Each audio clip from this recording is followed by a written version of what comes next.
Alrighty then. Hello everyone, my name's Caden, and welcome back to more Steins Gate. Last time, last time we got the first ending, our first ending being Suzuha's ending, and wow, what a trip that was. This game has been quite the emotional toll on me, it feels like. But it's good. Don't get me wrong, it's amazing. In fact, it's just, there's no denying this game is something different. But now we need to go back and continue on. In order to continue on, in order to get what we did to get the ending last time, was not send a D-mail to make it so that basically Suzuha never had our whole like being together with us thing, but now we basically have to erase the memories of our time together. Stop pursuit. The last mail is a certain trap. I start up the microwave. The discharge begins immediately. I place my thumb on the send button. Are you sure? My Aries voice is choked with tears. Her memory of Suzu-san will disappear. Is that really okay? Memories flash through my head. Being with you guys, even for just a little while, was great. I'm going to finish what you started, Dad. I promise.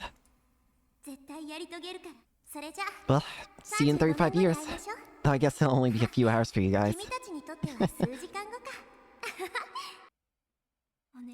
Change the future. Please. Suzuha, I've made my choice. I won't ask for your forgiveness. Ultimately, I'm doing this to save my Uri. But at the same time, the words you spoke on that rooftop are still strong in my heart. You entrusted to me your hope for the future.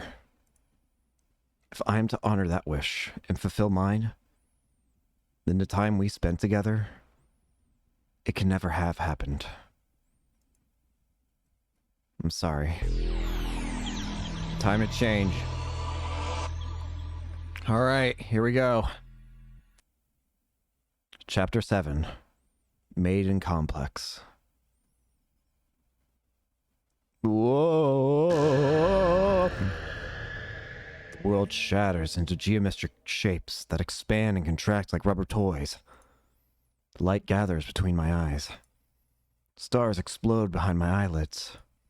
Gradually, color returns to the world. I wait for the vertigo to pass. Cold sweat oozes from my temples. So, if everything went right, what this hopefully should have done is make it so that Suzuha would use the time machine and go back and properly make sure we obtain the IBN 5100. Pressing my fists against them, I slowly force the air out of my lungs. Has the world line changed? I head to the lounge in order to check the divergence meter. It's gone! I checked the meter a few minutes ago, just before the world line changed. Now it's nowhere to be found. That's right. Suzuha gave us that as part of the previous part of the timeline, but we never got that part now. I quickly realized what has happened. Suzuha gave me the meter after we stopped her from leaving. My D-mail undid those events. So we don't even have the divergence meter anymore. We can't check divergence. Of course the meter isn't here. A surge of regret seizes my heart. I clench my teeth and endure it as best I can. If nobody else remembers, then I alone will keep these memories of Suzuha alive. I look around the room. Mayuri and Karisu are on the sofa, dozing on each other's shoulders. Daru, oblivious to the vulnerable high school girls behind him, is playing an eroge on his computer. I take a deep breath and turn on the TV. I flip to a news channel. The world line should have changed. I erased the time we spent with Suzuha. That should have allowed her to leap to 1975 without losing her memories, and the IBM 5100 should be in our hands now. If we can use it to hack into CERN and erase the data they intercepted from us. Without that information, Moeka's men won't attack the lab. Mayuri won't have to die. That's how it should be. That's how it has to be. Otherwise, why did I sacrifice Suzuha's dream? The quickest way to confirm the change would be to check for any delays at Akihabara Station. Daru, is the Yamanote line stopped? Huh?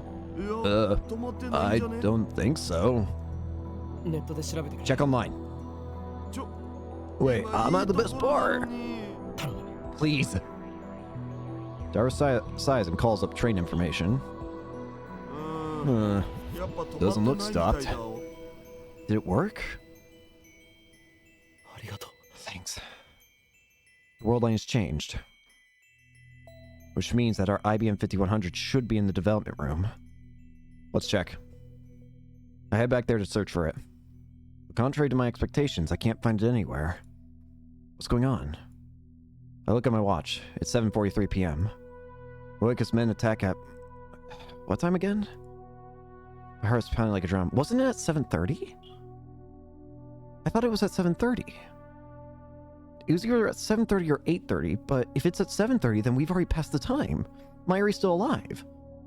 But something else feels wrong here. We should have had... That demo was supposed to fix everything. The trains are moving as scheduled, which means that Moeka's men aren't about to attack. So why does it feel like nothing's fixed at all? The IBM 5100's absence is extremely disturbing. I want to sit down and think about where it could have gone, but a voice in my head is screaming that there's no time. I need to calm down. It's hard to think straight after everything that's happened. I check my watch again. 7:46 p.m. Images from the assault flash through my mind. Mayuri bleeding to death on the floor. The smell of gunpowder in the air. I frantically shake the visions out of my head. I look towards the lab entrance. Doors yet to be kicked in by a team of hitmen. I swallow hard, petrified with terror. Please, don't let anything happen. It's past 9. Is she gonna live? At the same time, I have the same feeling as Okabe, I feel. Where something doesn't really feel right. Something feels wrong. I mean, obviously, things are not going exactly as we wanted it to, but there's no denying that we've at the very least changed Mayuri's fate. Because Mayuri's alive. The question is, why? We don't have the IBM 5100 still. I peek at the street through the window. Nobody's there. Are you waiting for someone? You keep looking out the window. Okay. So, let's look at the positives. The biggest positive is that Mayuri's alive right now. Normally, she would be dead by this time. I don't remember the exact time, but I do not think we were at 9 p.m. When she died. I'm pretty sure it was either at 7 or 8:30, both. But she's still alive. So evidently, our objective did work. We managed to save Mayuri. I about said Sayori for some reason. We did manage to save Mayuri. But we still don't have the IBM 5100. And yet, we also, again, it's strange. Again, the good thing is that Mayuri's alive. The men are not attacking. So we evidently have obtained more time. But... Hello, Rockstar. How's it going? Why do we not have the IBM 5100, though? Dara's right. I've probably looked out the window 20 times in the past hour. And not a suspicious figure in sight. Moeka's men still haven't appeared. The raid was before 8, if I remember correctly. We're out of the woods in terms of the raid, but other things don't make sense. We should have gotten an IBM 5100, but we don't have one. I think it's safe to say that my changes to the past have prevented it from occurring, so Mayuri is going to live. At the very least for longer. I don't know, maybe the time of her death is just going to change at this point. But at the very least, we have more time. Suzuha's sacrifice was not in vain. I let out a deep breath. I'm sweaty and disgusting. It's like my anxiety has pushed all the sweat out of my body. Mayuri. Kurisu. The two girls woke up from their nap about half an hour ago. Now they're eating cup noodles. Wait, did you use my name correctly? Kurisu looks at me in astonishment, like she can't believe her ears. When you're done eating, go home. It's late, so I'll go with you. Okie dokie. I don't need an escort from you. I can get back by myself. Just listen. Daru, you too. Huh? Me too. The train lines running through Akihabara are operating normally. There's no bomb scare and no sign of Moeka or her men. Okay, I feel like I can breathe easy now knowing that I'm not gonna have to watch Mayuri die again, at least not yet. Potentially, I don't know, maybe she'll die again in the future. But at the very least, we've prevented her 7:30 or whatever time she was dying loop. Kurisu's taking the Sobu line to the next station, Ochanomizu, while Daru's going the opposite way to Koiwa. Mayuri and I are taking the Yamanote line to Ikebukuro, so we part at the station's ticket gate. There's surprisingly few passengers on the train. I guess most of the salarymen are off for the Obon holiday. Mayuri is playing a handheld game, the Reinet Kakaru action RPG. On the screen, her character is battling a gigantic Koopa. I stand beside her and gate at her profile, lost in thought. It's the night of the 13th, and Mayuri's still alive. How many times have I watched her die? How many times have I tasted that despair? At the very least, this gives us more physical confirmation that if we want to prevent a death, we need to use the D-mail. If we use time leaping, then we can't, like, change something like... Here's what I'm thinking. D-mail and time leaping have different usages. They're both useful in completely different ways. D-mail is useful in changing events, and basically, if we want to change something from happening, aka, example is Mayuri's death, then we need to use D-mail. However... Oh, it's doing it again. Gosh, I don't know why. Again, I don't really have a way of dealing with it. Not that bad. Okay. If it's not that bad, I won't worry about it. But again, I apologize. Anyways, as I was saying, regarding the time... D-mails are good for changing events. However, time leap seems good for getting information at the very least. Because you can replay replay days over and over again and learn what you need to learn from it. So, I still think time leaps are useful. It's just... time leaps and D-mail have to have their own usage cases. No matter what I did, no matter how hard I tried, I couldn't save this ditzy childhood friend of mine from death.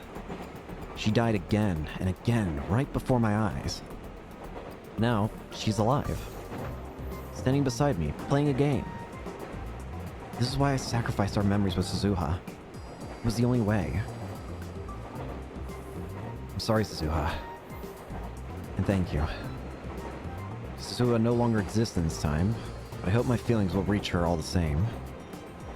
Actually, come to think of it, why can't I tell her in person? Yeah, this is after sending the D-mail. I started the stream with actually sending the D-mail this time. And again, evidently it worked. The sending the D-mail stopped Moeka and her men from attacking. So we've at least got more time to work with now. And we don't have to worry about watching Mayuri die in gruesome, horrible ways over and over again. Where in Akiba could the 54-year-old Suzuha be? That's another thing I'm curious about. Where is Suzuha? I'll try asking Tanoji tomorrow. He probably knows Suzuha on this world line too. You know what I'm actually most curious about? I want to see the satellite time machine. I want to go back to Radikan. I want to see if that time machine's still there. I wonder if Suzuha remembers me. Hey, Ocarine. Yo. Mayuri suddenly lifts her head. She looks at me hesitantly. Her cheeks are slightly pink. What? Come on, Ocarine. Mayushi gets nervous when you stare at her like that. Game over. Did I make you get a game over? Yeah. Sorry about that. I apologize, but keep looking at her. Instead of starting a new game, Mayuri looks at me with concern. There's something different about you today, Ocarine. That's right. We technically haven't explained to everyone that we've just changed the future again. And that... Mayuri, the reason I'm looking at you is because you're not a corpse. It's kind of weird seeing you at this time and you not being a freaking corpse. Really? Yeah. What's wrong? I remind myself that Mayuri is more perceptive than she seems. She proved that when she figured out that Daru was Suzuha's father. There's something up with Mayuri as well. She's definitely smarter than she lets on. The very fact that she was able to figure out freaking Daru and Suzuha being related is enough to tell me that she's smarter than she lets on. You know, actually...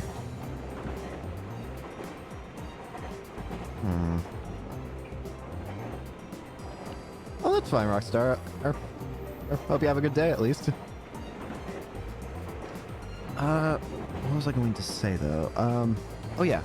Something that I've been wondering with Mayuri ever since that whole Daru, figuring out Daru's a father thing. I wonder if it's almost a form, it's almost like willful stupidity or whatever. Like, maybe she's just acting less smart. I'm not sure. I don't want to worry her too much. I want Mayuri to smile her usual ditzy smile without a care in the world. After all, it's over now. She's safe. Nothing's wrong. And I wasn't looking at you just now. I was devising new ways to bring chaos to this world. Really?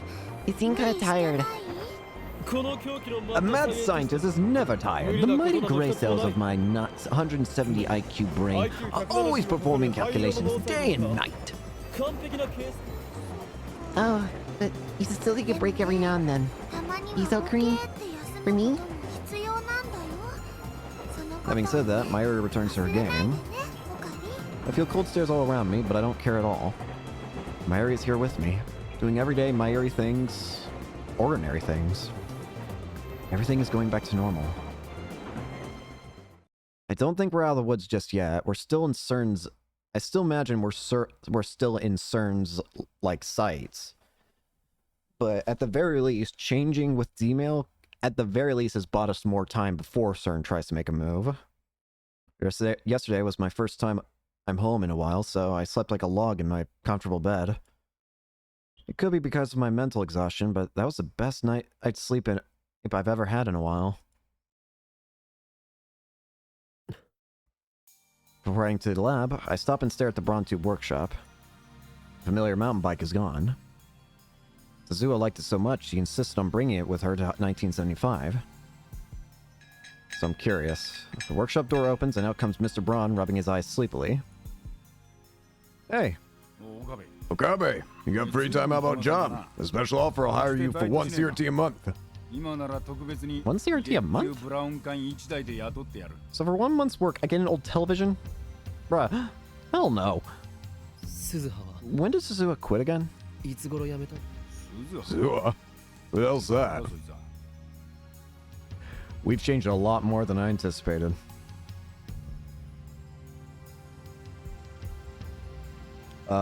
That's a little much. What do you mean you don't know who Suzuha is? What? Was her existence erased completely? Wait a minute. Hang on. John Titor, part-time warrior, and my phone. Going to infiltrate now.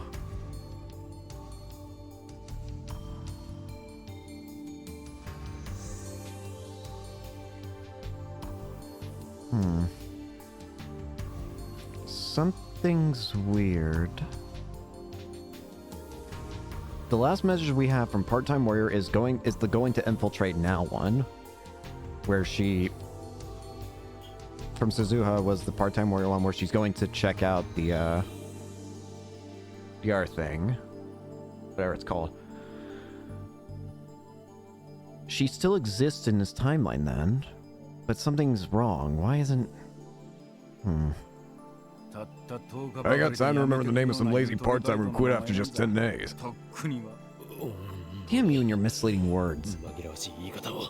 Suzuha did work here. That fact, the evidence of Suzuha's sojourn in 2010, still remains on this world line. Okay, so she is still there. Gosh dang it, Mr. Braun.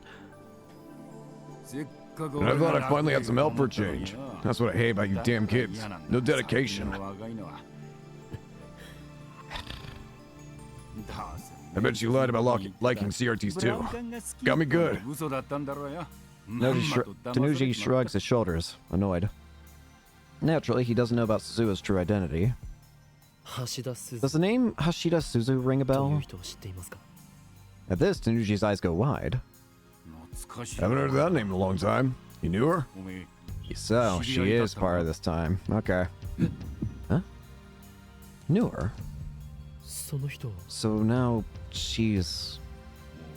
It's been 10 years already, huh? Wait, no. 10 years. 10 years since what? No, she didn't still commit suicide, did she? No. I don't want to know the answer. Tanuji has a faraway look in his eyes, as if he's gazing into the past.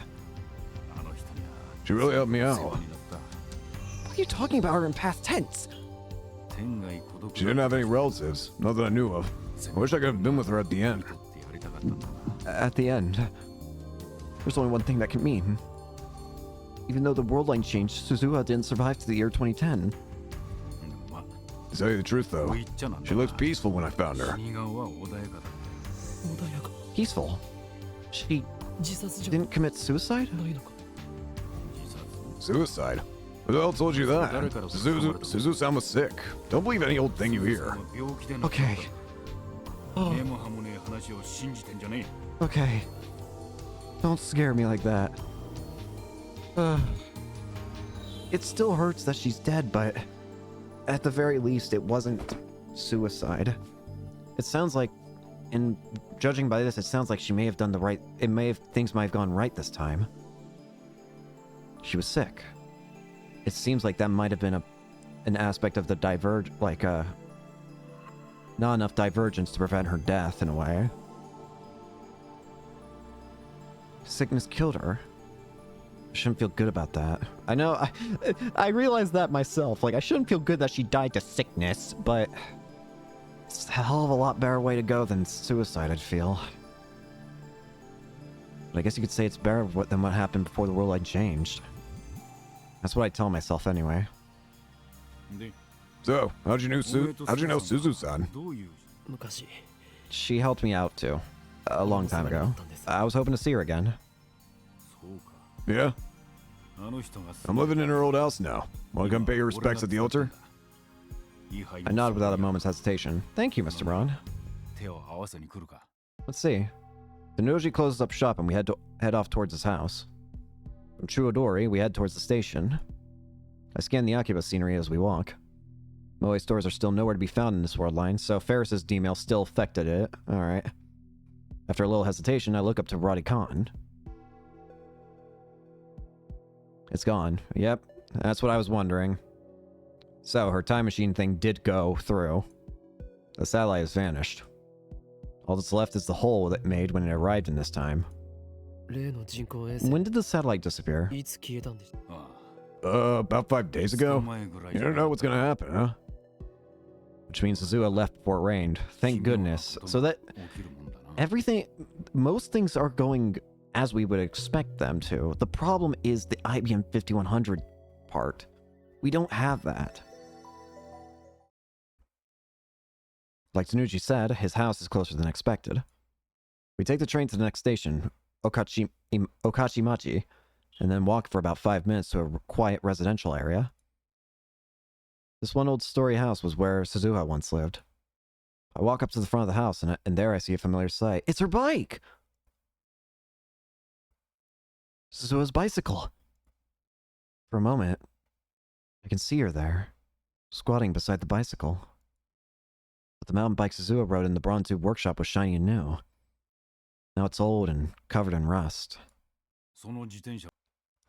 Suzu-san loved that old thing. Even when she couldn't ride anymore, she'd still polish it every week. It's been sitting there for 10 years. Couldn't throw it away. I've maintained it the best I could, but I guess nothing lasts forever. Oh, Mr. Braun. Honestly, I'm just happy that it sounds like she had a more peaceful end. Again, it still says she died, but at the very least, she didn't die just in horror at her act, like forgetting and remembering when it was too late. I gently put my hand on the seat. It's warm from sitting out in the sun.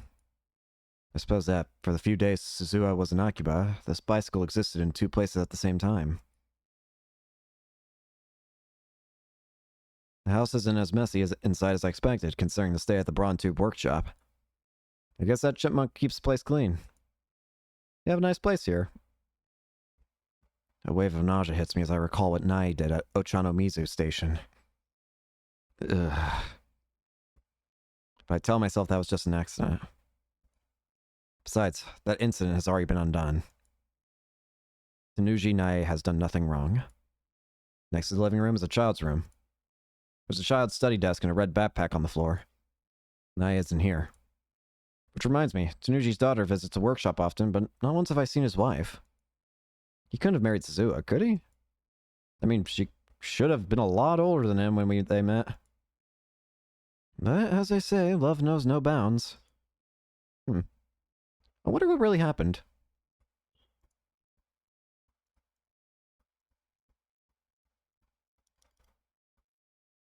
I don't know how I'd feel if those two were married. That would make Daru Tanuji's father-in-law. Actually, that would be kind of interesting. I turned to the Buddhist altar to pay my respects to Suzuha. There's no picture of her, so there's no way to know what Hashida Suzu looked like at the age of 44. I make an offering of incense to her, and look around the house again. This is the house Suzuha lived in after leaping to 1975. When Suzu-san and I first met, we were neighbors. For some reason, Tanuji offers me a beer. I'm not even old enough to drink, sir. When I decline, he shakes his head and starts drinking it himself. I was born and raised in Europe, you know. Really? Huh. Is that a joke? You got a problem? All of you know my English and French are perfect. He really doesn't look like someone who lived abroad. I guess you can't judge a book by its cover. My parents died about 15 years ago. That's when I came back to Japan. Or, I guess I should say I came to Japan for the first time. Suzu-san was living alone next door. She looked after me when I had nowhere else to turn. Alright, here's my chance. If I'm gonna ask, it's now or never. And you got married? Huh? Married? To Suzu-san? You high? Maybe. Phew. I knew she'd never marry a guy like him. She was a pretty stoic lady. Didn't have much of a social life. But she treated me well. My house burned down about 1 year after I moved here. It was my smoking that caused the fire, so I deserved it, but still. After I'd lost everything, she let me come live here with her. That's not all. The Ohiyama building, where the workshop's at, that was originally Suzu-san's property. Huh? She sold it to me for cheap. It's thanks to her that the Bronze Tube workshop exists. You could say she saved my life. Once, I asked her why she treated me so well. It wasn't like we were related or anything. But she just smiled and said, "We all depend on someone's kindness at some point in our lives. When the time comes, you pass the gift along." She was kind of mysterious. She seemed to know exactly how things were going to happen, like a prophet. It was definitely Suzuha then. Suzuha. That was probably her way of repaying Tanuji for looking after her, even if it was just for 10 days. And so it came full circle. It's a small world, huh? Never thought I'd meet someone else who knew her. Oh, right. Wait here a sec. Tanuji goes into the child's room next door, then returns and places an object on the table.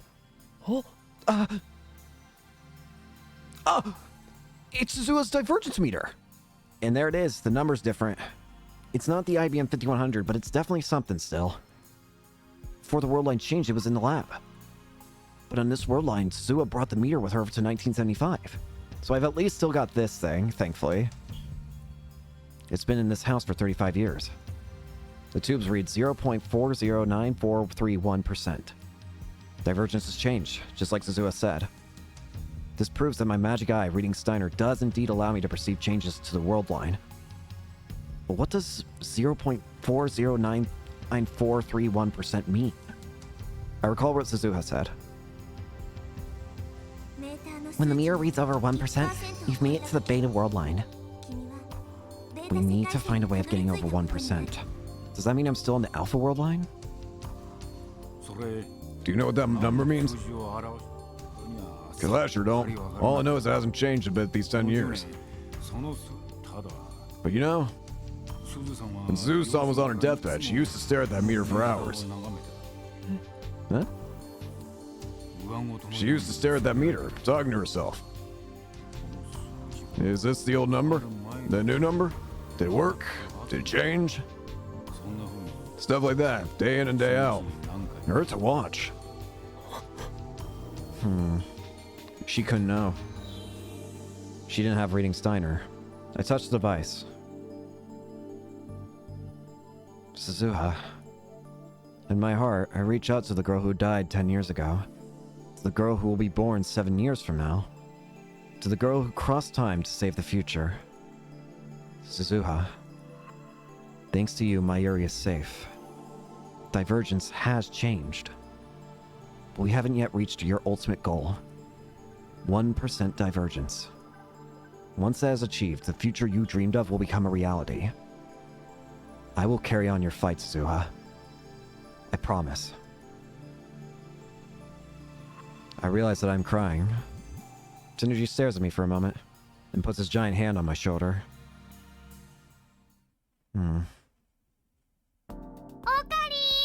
Ah, Mayuri! Mayuri comes out of the ticket gate and walks up to me with an unhurried stride. I didn't think you'd come all the way to his station to pick me up. Mayushi's surprised.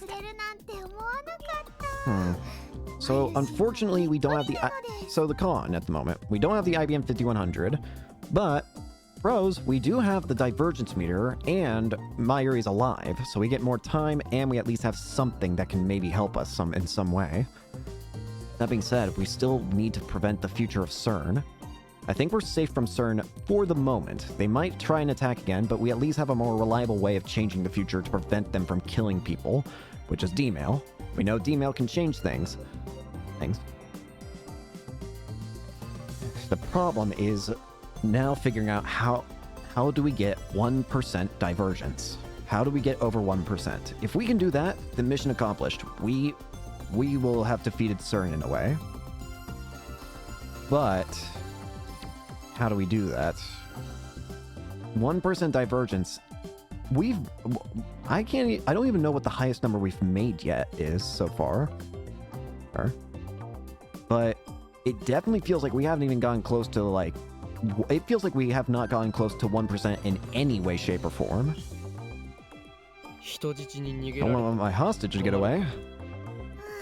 Yeah, me neither. So Mayushi's really happy. I don't quite understand, but whatever. Mayuri flashes a carefree smile, then walks ahead of me, almost skipping. So what's in the bag? Mr. Braun gave it to me. It's a device that can measure the divergence of world lines. Ah, that sounds amazing. What's a world line? Smile, Riley. Mayuri, you really are a dummy. What am I doing? After I left Tanuchi's house, I called Mayuri to ask when she would arrive in Akiba. Then I went to the station to pick her up.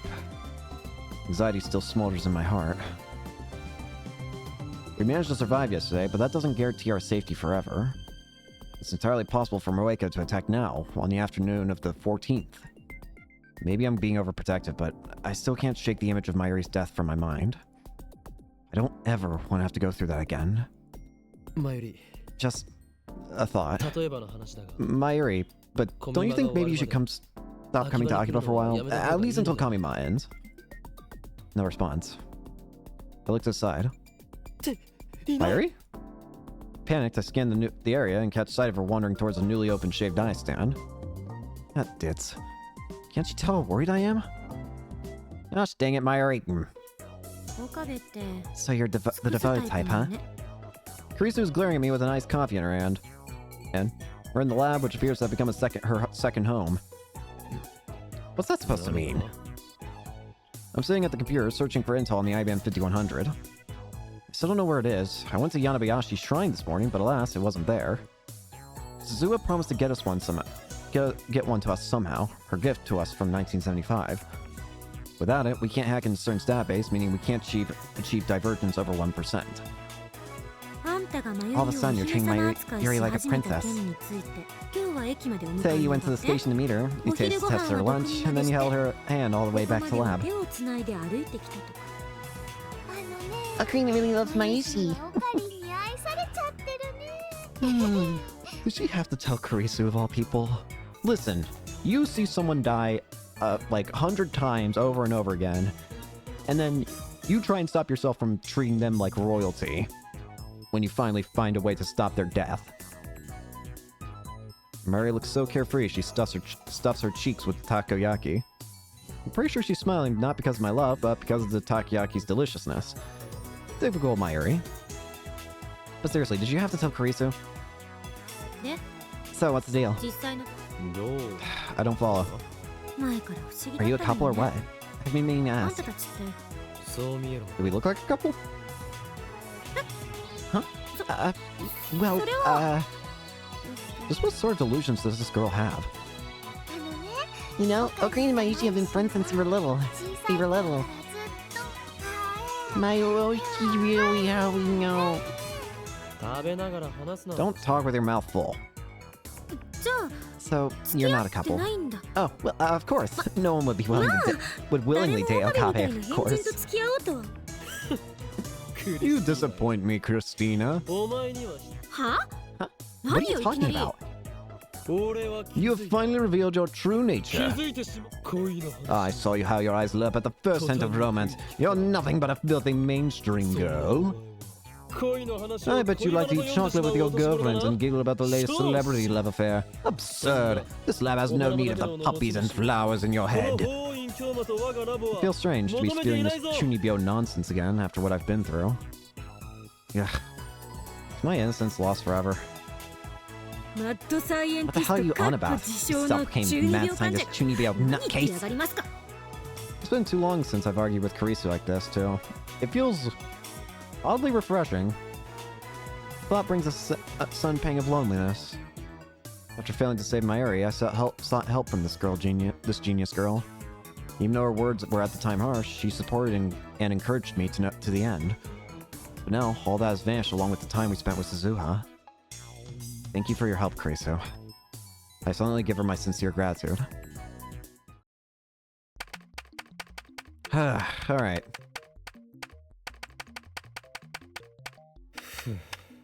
Well, I finished typing on the X68000's keyboard in Psi, then turned to the divergence meter sitting on the shelf. The display reads 0.409431%. What does that mean? The universe is like this piece of yarn. Countless possible world lines exist side by side, branching out to infinity. When the meter reads over 1%, you've made it to the beta world line.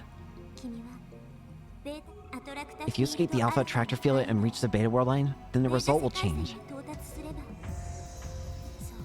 Reach 1% divergence, and you'll save Sheena Mayuri. Then, does that mean I haven't saved her? Divergence is still less than 1%. Is the world still converging on Mayuri's death? It can't be. It can't be. I mean, nothing happened yesterday. Again, I think what might have happened is it might have been pushed back. But, in the end, the result might still be the same. It might be delayed, but it's still gonna happen. Mayuri's here, safe and sound. So nothing will happen to her. It won't. I want to believe that, but the doubt within my heart is growing, thick and black. I can hardly think about anything else now. No matter how hard I stare at it, the number on the meter doesn't change a digit. So far, reading Steiner is only activated after we sent past-changing D-mails. What about when I time leap? The vertigo I feel when I time leap might be caused by reading Steiner. Or maybe it's just a side effect of the memory transfer. It's impossible to know. In any case, I've prepared for the worst. I've already set the time leap machine's timer to send my memories 3 hours into the past. With Ara's help, I found a remote for the 42-inch CRT downstairs. Our previous phone wave name change experiments made a hole in the floor. Instead of fixing the hole, I made it bigger. The 42-inch CRT is right under the hole, so if I point the remote at the hole and press the power button, the TV turns on. Now, should things go wrong, I can time leap at a moment's notice. And I also have future gadget number 4, Moed Snake, on hand, just in case. Okabe. Karisu enters the development room. Didn't you say we weren't going to experiment with the time leap machine? This is just in case. In case of what? I don't want to answer that. I keep praying that my fears will not be realized. It's okay. Everything will be okay. They didn't attack yesterday, so they won't attack today. At the very least, we've changed Mayuri's fate. But still, I can't help but pray. Please let Mayuri be safe. Please, don't let anything happen. My prayers go unanswered. Oh no. Gosh dang it! The door slams open. 5 men burst into the lab. We just delayed it a day. I recognize them. The Rounders. They aim at their guns at us. I freeze. Despair seizes my heart. My worst fears have come true. We need to go back. It's happening exactly the same as before. It just got delayed a day. Only this time Suzuha isn't here to save us. Engineer, nobody move.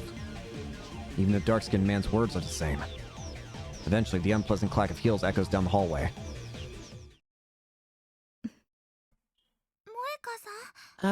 Moeka-san? We're taking the time machine. I suppressed my terror and grabbed Mayuri's arm. Don't move! The crew cut man says something he hasn't before.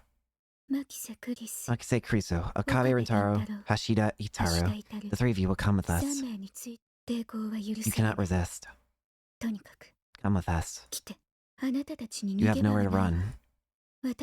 We have men stationed throughout Akihabara. What do I do? Should I use my concealed Moed Snake right now? Use it and then time leap? But Mayuri hasn't been killed yet. There's a chance she might not be killed on this world line. Hey, you! The crew cut man points his gun at me. My heartbeat jumps up. Cold sweat breaks out all over my body. Set ends in the air. I've only raised my left. What are you hiding? I have to use it. I swallow my fear and activate Moed Snake. See ya! White smoke instantly fills the room, rendering it impossible to see. The Rounders won't be able to aim through this. As the time leap while it lasts, I grab Mayuri's hand and fumble through the smoke towards the development room. Shoot them! I hear the sound of guns firing wildly behind me. Damn it! Suddenly, Mayuri's arm gets heavy. I trip forward and land on my face. My... Our hands were separated in the fall. I grope around and soon find her slender hand. Damn it! Mayuri's feeble whisper reaches my ears. Was she hit? Ronda's blind shot hit Mayuri? It hurts. Mayuri's voice quickly fades away. Strength drains from her fingers. Mayuri, come on! Get up! But Mayuri doesn't answer. I'm sorry, Mayuri. Once again, I failed to save you.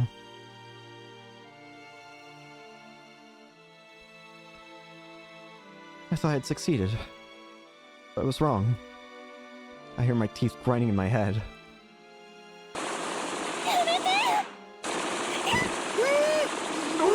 Don't shoot me! I hear Kurisu and Daru screaming as the gunfire continues. A sharp pain flares at the top of my head. I press down with my hand. It comes away soaked with blood. It hurts. It hurts. It hurts. It's like someone took a saw to my skull. My ears are ringing. I stumble. I can't stand upright. I need to get to the time leap machine. I squeeze Mayuri's limp hand one last time, and then crawl to the development room, fumble over the headgear, and put it on. I point the remote at the hole and press the power button. TV turns on downstairs. I can hear people laughing on the screen. Target A. Hey, target C secured. Shit! I clench my fists in frustration. Time leap machine is already activated. The discharge phenomenon is starting. The floor begins to shake. Once again, I leap to the past. It happened again. We need something more then.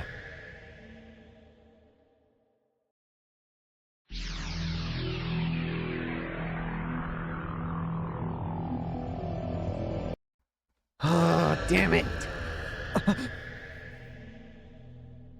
World collapses, then reforms. Once again, I feel that odd numbness behind my eyes. Pain at the top of my head is gone. I wipe the sweat off my brow and look around. I can't see Moed Snake's vapor anymore. The air is clear. Kurisu is reading a Western book like usual. Mayuri is playing a handheld game while eating a banana. Daru isn't here. I recall he said he was going out somewhere. Mayuri... I quickly swallow my words. Okay, you want a banana too? When I wave my hand no, Mayuri tilts her head quizzically, then goes back to her game. I sink into the sofa and close my eyes. Somehow I resist the urge to scream in frustration. I have to think. I erased our memories with Suzuha. I changed the world line, but it wasn't enough. The divergence meter still reads 0.4%. How do I get above that 1%? Wait. If I try to solve the problem alone, it'll just end the same way. I need to consult Kurisu. Kurisu, come with me for a second. I lead her out of the lab. We sit on the bench in front of the building. Suzuha's bicycle is still absent. What is it? You don't normally say my name. You don't normally say my name normally. Kurisu frowns at her own words. That came out weird. Please, help me. Now, this is a shock. I never thought I'd hear those words from you. Do you have a fever? No jokes. I seriously need your help. You time leaped, didn't you? I nod. How much do you know? How much do I know about what?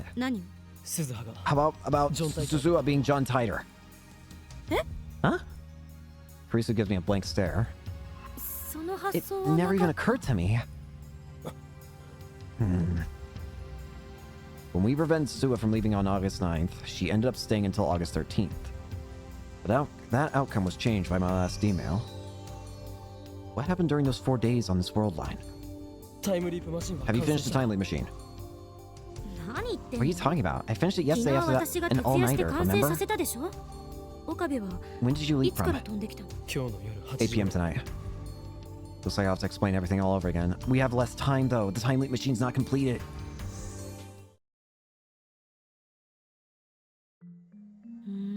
I told her about Mayuri's many deaths and about what happened with Suzuha and Moeka. I also gave her a summary of what Suzuha told me about the structure of the universe. Kurisu does not appear to doubt my story.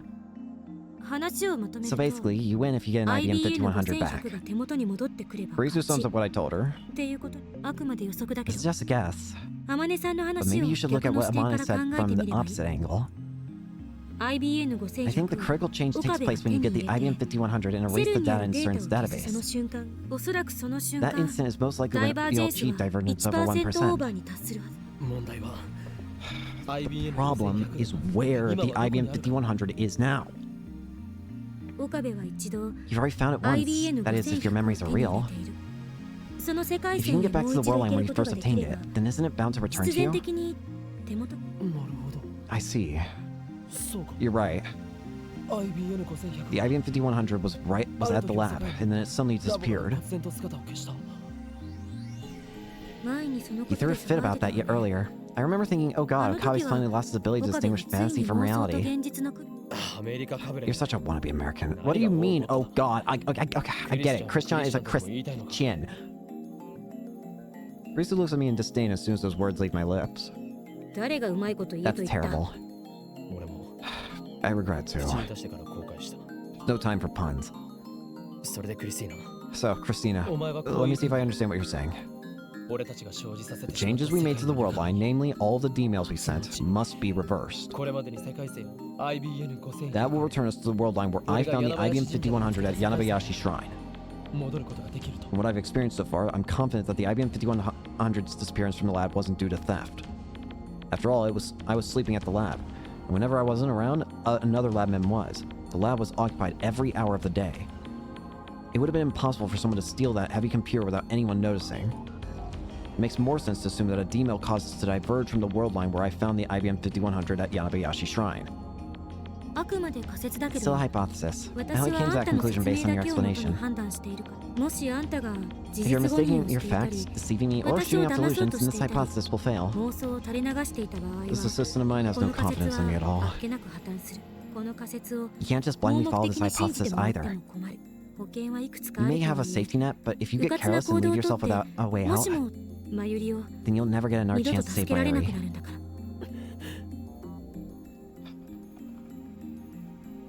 I know that. I'd ask for Suzuha's opinion too, if she were here. Well, in this world line, she traveled to 1975 on the night of August 9th. There's no way I can speak to her now. Why did the IBM 5100 disappear? Which of the D-mails caused it to disappear? Figure that out, and you're well on your way to finding the solution. What I don't understand is how we delayed the timing of Mayuri's death exactly 24 hours. True, that is interesting. Maybe it's related to the change in divergence. It could be the butterfly effect. If that's the case, any trivial change could produce a significantly deviant result. So theoretically, we might be able to find ways of delaying her death more and more, potentially. But we'd have to find specific ways of doing that. Anyway, it's important to act with discretion. Don't do anything careless. Your death, Okabe, is the worst thing that could possibly happen. You're probably the only person who can remember previous world lines. If you die, then consider Mayuri dead for good. Don't die. Okay? You're not worried about me, are you? What? Don't be ridiculous. Why should I care? I'm not worried about you, okay? Don't get the wrong idea. I just don't want to lose a valuable test subject, that's all. Yeah. That point of yours has accumulated memory spanning world lines and time loops. It's a precious sample that can rewrite the history of neuroscience. I want to map your brain and find out what's going on in there. In other words, your time looping helps me too. After all, the time looping machine is the fruit of my research, so to speak. Calm down. Kurisu turns away with a sour expression. This assistant of mine can be difficult sometimes. Anyway, I consider her hypothesis. In order to return to the world line where I found the IBM 5100 at Yanabayashi Shrine, we need to cancel all the D-mails we sent so far. How the hell do we do that, though? The only way that would be possible is with the time leap machine, but we can't use it that far back. The theory is sound, and I've got nothing else to go on. I checked the clock. It's 6:42 p.m. Only 1 hour until Moeka's raid. I decided to time leap once more, to the afternoon of the 13th, just before the time leap machine is completed. Christina, I'm going to give this plan of yours a shot. Oh, great. I took Kurisu's hand and grasped it firmly. You've been a great help. I'm sorry for the trouble. Don't apologize, Tommy. It's confusing. And besides, I don't even remember helping you before. How are you going to take responsibility for this? Why are you getting mad at me? I don't understand her. I wish I could remember too. Then I'd always have something to rub in your nose. You really have an awful personality. You want to talk? Whatever, let's go back. With that, I leap 28 hours into the past. Problem is, we've got even less time now, technically. We can't go back further than the 13th now, can we? Time leap complete. I'm standing in the lab as usual. My brain feels like it's been pinched. I endure the pain as I check my watch. It's 1:47 p.m. Grease is almost done with the time leap machine, and Mayuri's almost done with Lukaku's costume. They should both be done in about 10 minutes. I leave the lab and sit on the bench in front of the Bronze workshop. Let's go over the plan. Cancel all the D-mails that have changed the past so far. Of course, that includes D-mails sent by people other than me. Specifically, I'm only concerned with the D-mails that triggered reading Steiner. There's the one that we sent to Daru regarding Kurisu's murder. There's the one that helped change Lukaku's gender. There's the one that made the Akihabara, the one that Ferris sent that made Akihabara change. And then there's also the one with Moeka. I feel like I'm missing one, but we sent several of them as experiments. For example, Operation Erd Stage 2, the Lotto 6 experiment involved one such D-mail. Yep, there was the Lotto 6 one, that's the one I was forgetting. The real problem is what other people sent. Mayuri and Kurisu haven't sent any D-mails. Daru has sent his past self a strategy to win the Ferris Cup, but reading Steiner didn't activate, so Divergence must not have changed. That leaves 3 D-mails to deal with, those sent by Moeka, Lukaku, and Ferris. The most problematic is the one Ferris sent, which is also the most recent. I have no idea what it said, so I don't know how to cancel it. Ferris' D-mail caused a dramatic change to Akiba. All of the Moe stores disappeared. We need to figure out what it said. That's my only hint. So something about Moe stores not disappearing. Does she dislike the Moe stuff? I'm the only one who remembers how things were before the change, so I won't get an answer from Ferris, even if I ask her directly. Still, I have to at least try. I should get in touch with her. Ferris.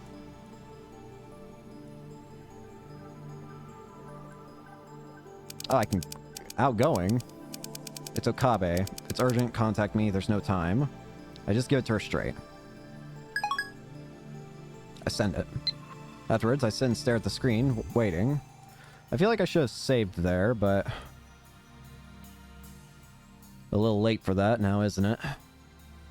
Whatever.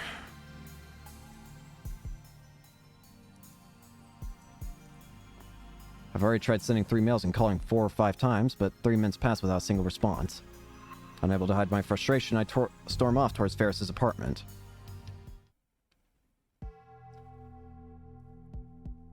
I arrive at the tall apartment building soaked in sweat. I've been running an awful lot lately. It's made me realize how out of shape I am. I wish I worked out more. This complex has an automatic lock, so I have to call up from the lobby intercom. I enter the number for Ferris's apartment, and a man's calm voice soon replies. May I ask who's calling? Judging by the voice, it's not Ferris's dad, but her butler. My name's Okabe. I'd like to speak with Rumiho-san. I regret to inform you that the young mistress is currently out. Then where is she now? I'm afraid I cannot answer that. You may be someone with whom she does not wish to interact. I've been here before, remember? Of course, sir. However, I still cannot disclose the location of the young mistress. Please contact her directly. Yeah, okay. I'll do it right now. Ferris! He's obviously trying to end the conversation, so I panicked to get a last word in. Please, wait. I've been trying to get in touch with Ferris, but she's not returning my calls or emails.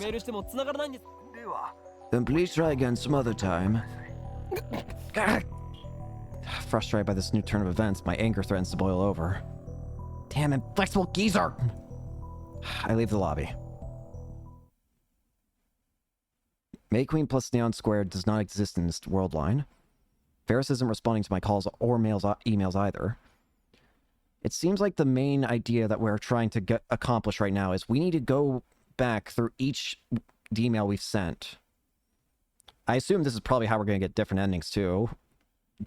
Choosing whether or not to change the emails. I assume in order to continue story, we'd have to actually send emails, but similar to how we got Suzuha's ending, probably not sending a email at all will probably give us an ending of its own. Where could she be? Underneath the incandescent heat of the sun, I suddenly get an idea. Daru. If anyone knows where Ferris is, it'll be that Stalkerverse. Oh, I just noticed that the game has like a icon. Yeah, Ocarine. Huh? It's softly noisy on the other end of the phone. But I don't care about that. Daru, do you happen to know where Ferris is right now? Ferris done?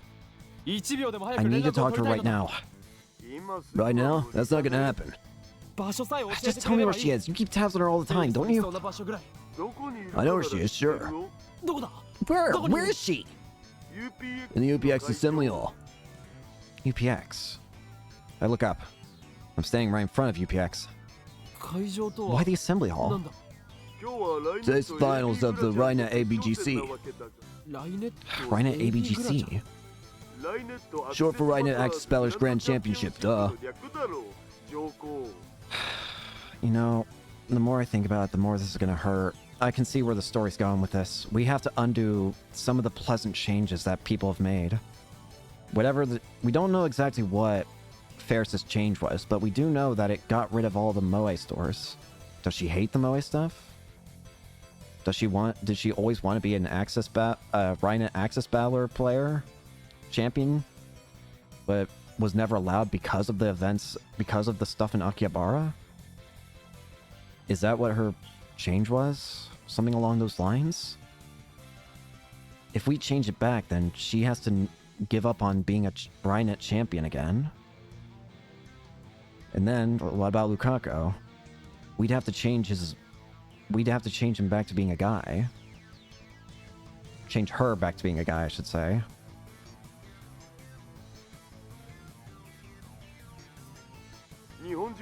It's the finals, man. Ferris is participating. Ferris was the winner of this year's winner of GC, so she's just the defending champion, just so you know. She's in the finals. We need to figure out a way of remembering exactly what Ferris sent. She sent a email to her own father. So we need to figure out what it is she likely sent and send something that would counteract it, similar to what we did with Suzuha's. With the change that happened with Suzuha.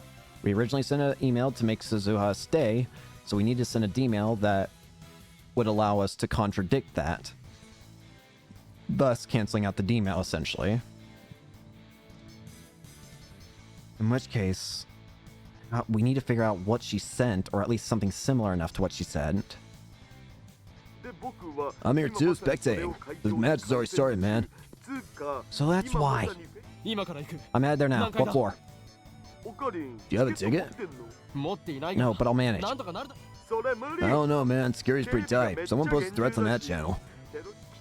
Pretty sure you're not getting in. Then you come out. I'm in front of UPX. Can you lend me your ticket? No way. It'll end at 4, so what? Can't you just wait until then? Hey, Daru! Daru! That inflexible bastard! Looks like I don't have a choice. All I can do is wait like Daru suggested. Gosh dang it. At 4 o'clock, tons of people spew out of the building. They're mostly parents with children, but they're also men and women in their 20s and 30s. Seem like a wide customer base. Some people are dressed in cosplay, and others are carrying Rhinet goods in paper bags. They're the ones you'd expect to be here. Maybe I should try calling Ferris again. Ferris. Why won't she pick up? My frustration peaks. I tell myself to calm down, but it doesn't work. One obstacle after another. I'm on the verge of losing it. I pace back and forth as I watch the exiting crowd. I try calling Daru again, but now even he's not answering. Looks like I don't have a choice. Excuse me. I approach several men gathered at the UPX entrance. The guy tattered leather jackets and excessive silver accessories. Not the sort of people I usually hang out with. Do you know where Rhinet champion Ferris-san is? What?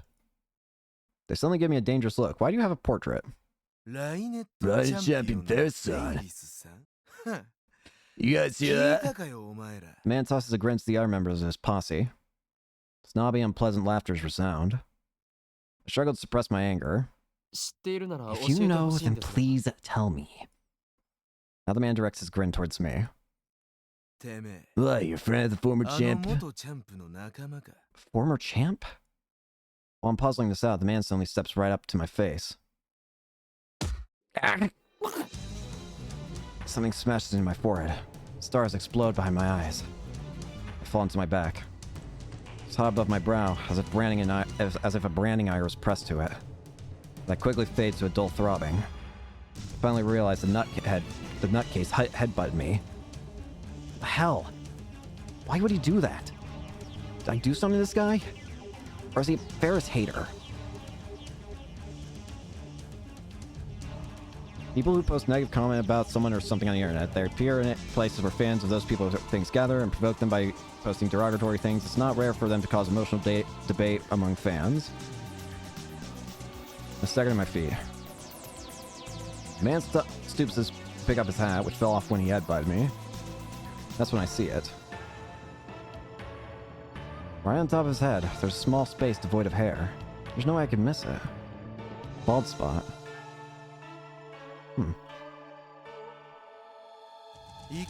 Sorry, but you asked for it.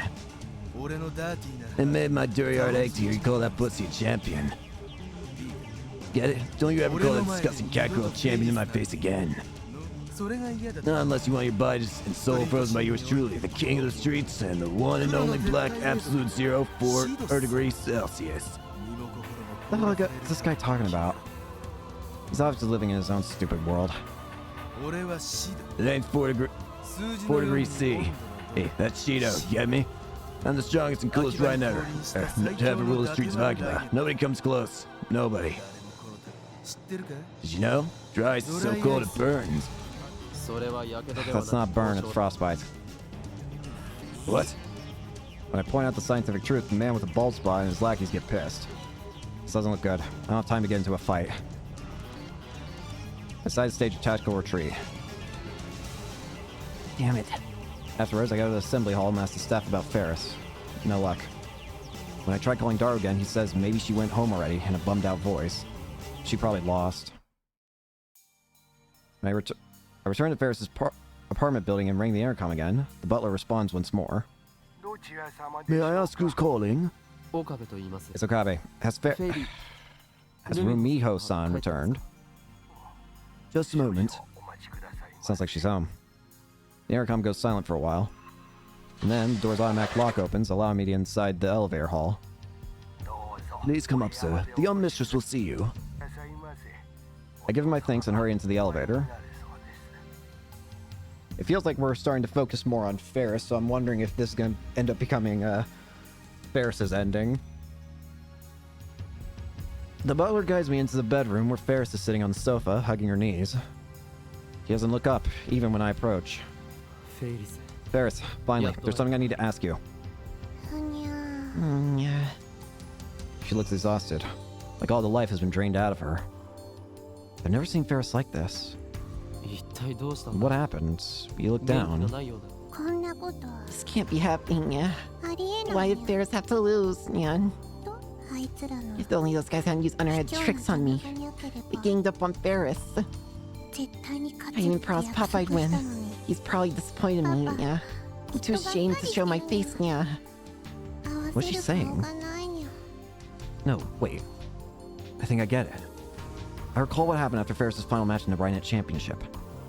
The leather-clad asshole called her the former champ. I guess that means she lost, and that's why she's depressed. I feel bad for Ferris, but I don't have time to deal with this. Listen, Ferris. Ferris blinks her eyes repeatedly when I grab her by the shoulders, but her eyes are glazed and empty of light. A couple of days ago, you used the time machine we invented to send an email. Do you remember that? Yeah? I knew it was useless, but I had to ask. Ferris doesn't remember. In fact, from her perspective, it never happened. How do I explain? Let's say, for example, that there used to be tons of stores for anime otaku here in Akiba. And let's say you used a time machine and changed that Akiba into Electric Town it is today. How would you do it? I know it's a really cryptic question. I can't think of a better way. Time machine. Ferris murmurs with a blank expression on her face. Time machine. She repeats the same phrase. Ferris's eyes gradually regain their brightness. And then, all at once... Kyoma. What the? She presses up against me. Whoa, what? Smells... No. Not knowing what to do about the sudden turn of events, Ferris looks up at me. She looks so desperate. I feel my heart pound faster. It's a real time machine, yeah? Yeah, it's real. Ferris stares at me even more intensely, like she's trying to see inside my soul. I believe you, Nyan. Just when I get the feeling she's believed me way too easily, she suddenly starts clutching her head. I'm about to remember. Huh? Ferris remembers using the time machine, Nyan. Wait, what? What? Really? Ferris got on the time machine and it went zoom and... What? But you didn't write anything. You sent a D-mail to the past. That's it, Nya. I'm starting to remember more and more, Nya. Ferris then holds her head and looks at me with tears in her eyes. My head hurts. What's going on here? Does Ferris have reading Steiner too? Is this just her playing a game? I don't know. I need to find out, but how? Calm down. I need to think. Should I contact Kariso?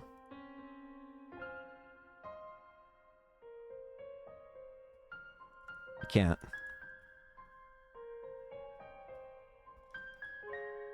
Or should I...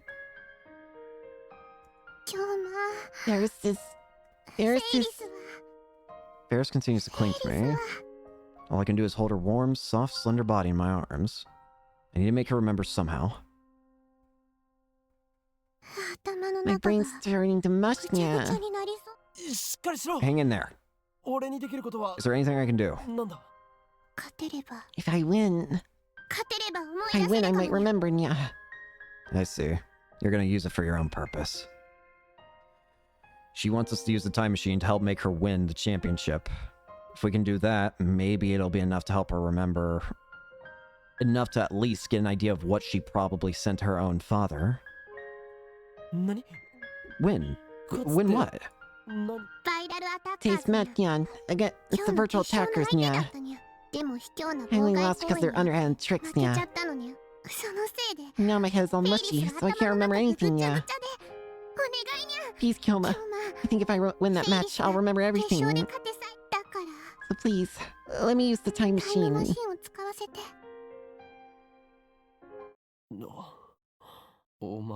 By the way, this isn't an act, right? An act? What do you mean? Don't tell me she just wants to use a time machine to win her Rhinet match. Considering her personality, that's actually pretty likely. After all, this is a girl who twists men around her finger. I'm not here for games. You're awful. And then Ferris starts crying into my chest. Even though Ferris trying her best to remember for you, called her a liar. It hurt. No, I'm sorry. Tears emerge from the corners of her eyes. I have no idea what to do in this situation. Judging by her tears, I don't think she's lying. There's really no basis to the theory that she'll remember if she wins the Rhinet tournament. Please, Ferris whispers into my ear. help Ferris win, Nyan. Immediately afterwards, I feel something warm and wet in my earlobe. Ferris brushed her teeth against my ear, sending electricity through. What are you doing? Huh? Wait, I get it, okay? I get it, okay? I quickly pull away from Ferris. What are you doing? That was dangerous. You're weird. Okay, Ferris, we'll do it your way. For you? Yeah, I need you to remember whatever it takes. What are you doing? She has her arms around me, but I quickly evade. See ya. She dives into the sofa awkwardly. No. Why'd you dodge? You will not you will not do that. You're being way too familiar. I'm not good at dealing with Ferris. She's used me here, I'm sure. I'm being tricked, aren't I? I shake my head, even though I have no choice but to help her win the tournament. At the very least, it might help her remember something important regarding what she could have told her father in order to make sure that she could become a Rhinet champion. I have to assume that it's related to her becoming Rhinet champion, obviously. Maybe she wanted to always be... maybe she said something along the lines to her father of let your daughter do what she wants, or let her become a Rhinet champion, or realize the importance of this, or what have you. But maybe she can only really remember that if she wins. Maybe it'll help her remember, like, why she started doing Rhinet in the first place. I'll try anything that could possibly yield results. It's gotta be related to that, at the very least. Related to why she started doing Rhinet tournaments, I think. As long as I keep doing that, I'll find a solution eventually. So basically, we're stuck in another time loop, but this time with a different goal. Instead of this time having to figure out Suzuha's situation, we need to figure out Ferris's situation. And figure out how to fix that. I have to believe that. I'm going to leave this morning and give you some advice that will allow you to win. How's that? We're not seeing Nyan Nyan? Not yet. Our lab has developed a device for time leaping, or sending your consciousness to the past. Now, what I wonder is, will that be enough? Here's the thing. I don't exactly know how divergence works, but will we be able to use divergence to even fix the problem of her being of her losing, or will she always lose the fight no matter what? Will it be like how with Mayuri, it doesn't matter how many times we time leap, she will always die? Will it be the same way with the Rhinet championship? Will, no matter how many times we go back and give her advice or tell her to do things differently, will she always lose? Or is the Rhinet championship not significant enough to justify that? Awesome, sounds like New Game Plus, yeah. Yeah, that's it. Don't play along. Whatever you do, do not play along. So Ferris used it to go back this morning, you'll solve everything now. You can't. Why not, Nyan? I can't let anyone else use the time leap machine. No fair. It's not something to be used lightly. It's dangerous. It has yet to fail once so far, but my luck might not last forever. Suzuha lost her memory after traveling in a broken time machine. Her time machine was different, of course, but something similar could happen with the time leap machine. Considering the time leap machine's low budget and rushed schedule, it wouldn't be surprising if it broke somehow. And there's one more thing. I shouldn't allow anyone else to change the past. My goal is to return to the world line with the IBM 5100, then use it to escape from the Alpha Attractor field. The fewer changes made, the better. I'll be the one responsible for changing the past. Trust me, Ferris. Okay. Alright. So, our new objective is to find a way of making her win the championship. Supposedly, from her words, the opponent used underhanded tactics. So, did they cheat? I brace my wobbling feet. As my vision recovers, I check the clock. It's 10:38 a.m. The time leap was successful. According to Ferris, she lost the match due to cleverly concealed interference from the opposing team. Ferris told me how to counter that. Her plan Bring Ferris sunglasses and earplugs for the match, Nyan. Then I can ignore the distractions and win for sure, Nya. I wonder if she's right. No, now's the time to doubt. Ferris said she would arrive at the assembly hall around 12. I head to UPX, making sure to buy sunglasses and earplugs on the way.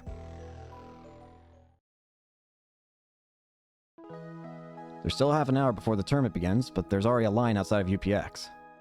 I didn't think there would be many participants since it's already the finals, but it turns out there's another tournament for the general public at the same time. The opening act, so to speak. The participants enter the hall through a different entrance than the spectators. I'm at the participant entrance, waiting for Ferris to make her appearance. After about 15 minutes, Ferris appears. She lives right next to the door to UPX, so she's got a lot of leeway time-wise.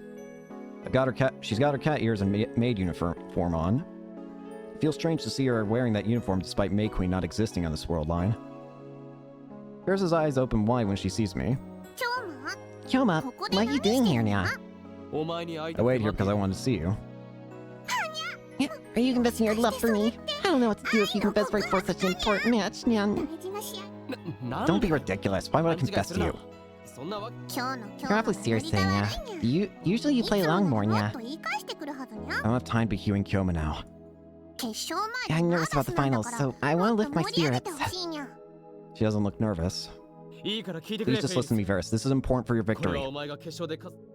Important? But you don't even know the rules of fighting, Nya. It's not about the rules or anything like that. Then what is it, Nya? She peers at me with questioning eyes. I better give her the goods before I screw this up. Take these with you. I try hanging her the sunglasses and earplugs I brought on the way here. Ferris pulls back as if on guard.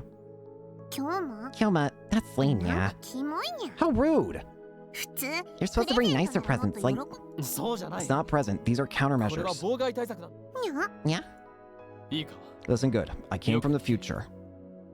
I know, Nya. What? She knows. How? Why? And Ferris came from space, Nya. Don't forget, this is Ferris Nyan we're dealing with. I'm not joking around here. I seriously left here from 6 this evening. I know the outcome of today's Rhinet's GC final. Don't tell me. Overwhelming victory for... No. You lose.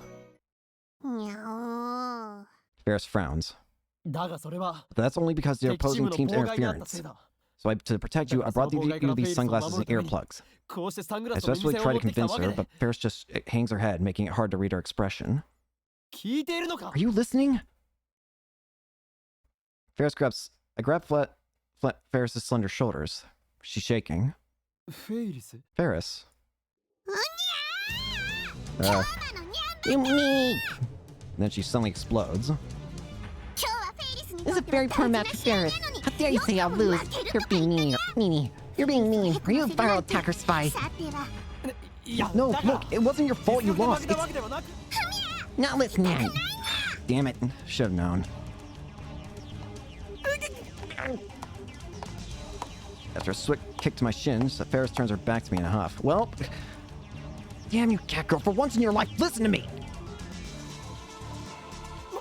Wait, I said wait! I need you to win no matter what! Like I said, there's no way I can lose, Nya. I don't want to hear wear this ugly glasses, Nya. Ferris needs to be cute at every moment. My fans are counting on Nya. She's getting angry at me now. Ferris shakes me off and runs to the participant entrance. I'm not a participant, so she makes it inside. That's the end of it. Please hear me out! Bearing the pain in my shin, I force my way in the front of Ferris and stand in her way. Ferris, please, Mayuri's life depends on it. Someone here! Ferris suddenly starts shouting. She grabs the attention. Crap, I can't talk about time machines or Mayuri's life with this much attention around us. Unless I can get Ferris to listen to me, there's no way I can undo her D-mail. What should I do? So you have an awful lot of time on your hands, huh, champion? That smug voice. A tall man dressed entirely in black walks up to us with a grin on his face. Whenever he takes a step, all of his silver accessories jingle.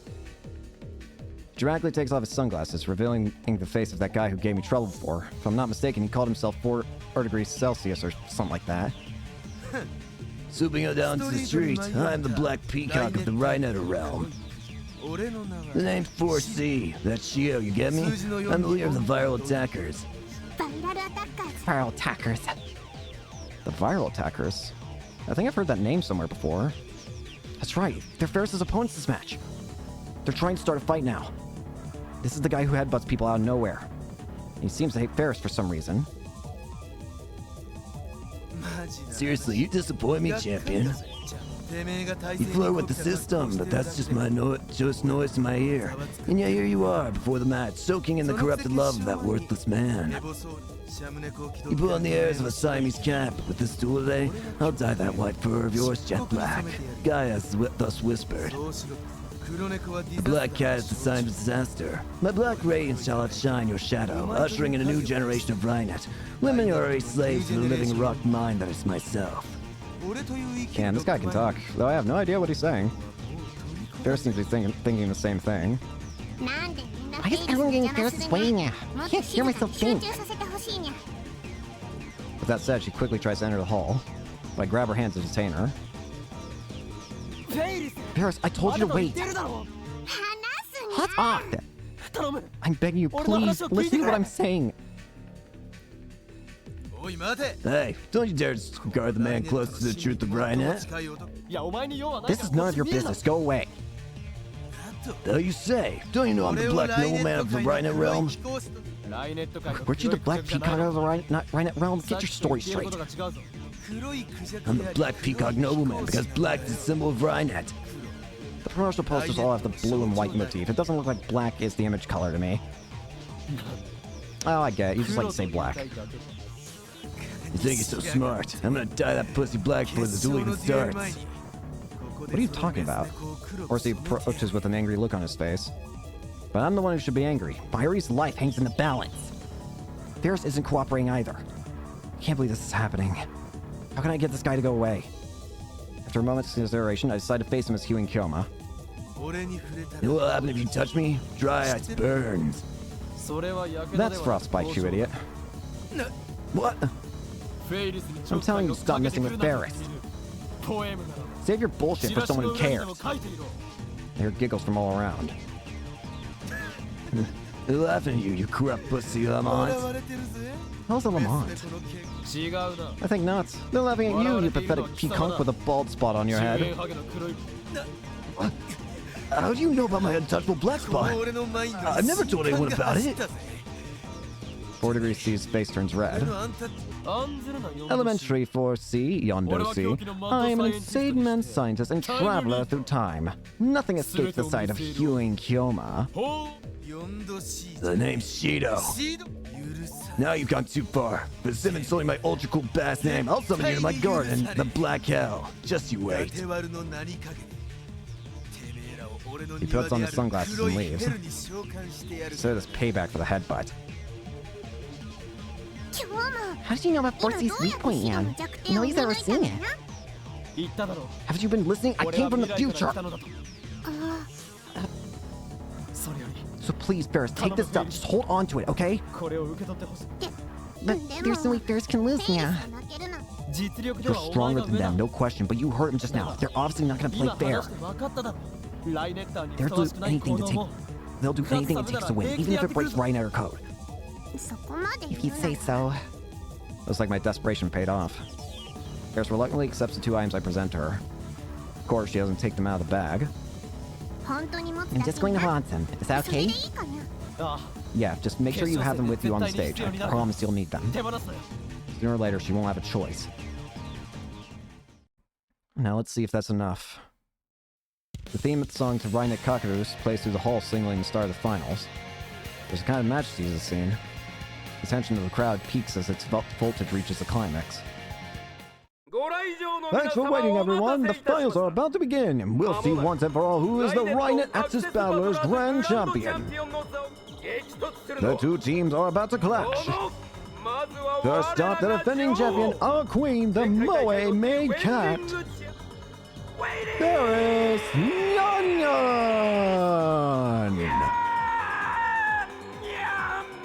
Thank you, announcer. Ferris makes her entrance to thunderous cheer. She smiles brightly and waves to the audience. She really is like a queen. I know she's not wearing the sunglasses I gave her. And now the challengers, like a comet, they suddenly appeared, blazing across the starry sky. The dark horse, nay, the dark peacock of the Rhinet world. This is their very first tournament, but despite various troubles including no-show opponents, they have made it to the finals. They are the Black Absolute Zero! The Viral Attackers! The Viral Attackers consist of 4 degree C and some short guy with the same black leather fetish. They look like a couple of punks straight out of Ikebukuro. I sit in stupefied awe as the excitement around me builds. Daru taps me on the shoulder. You got your bear son too. Yeah. Oblivious to my anxiety, Daru starts jumping and waving his hands in the air.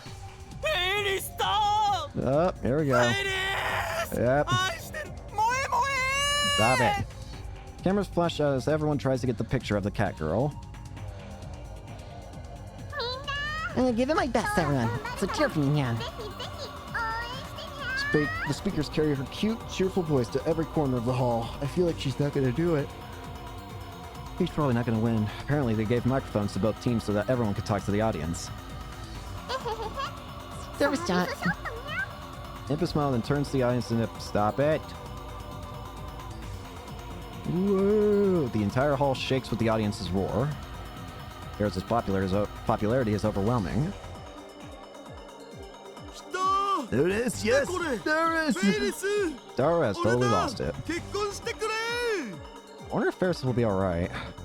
Judging from her enthusiasm, it certainly looks like she'll be fine. Once the cheering dies down, I speak to Daru. No. How come there are only 2 viral attackers, but Ferris is all alone? What? You don't even know about that. I'm not familiar with the rules of Rhinet Axis Ballers. I had Daru explain them before the final started, but he only covered the basics.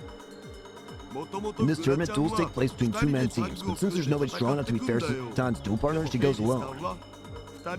2 heads are obviously better than 1, but Ferris can win despite her handicap. That's why I love her. These viral attackers, what sort of team are they?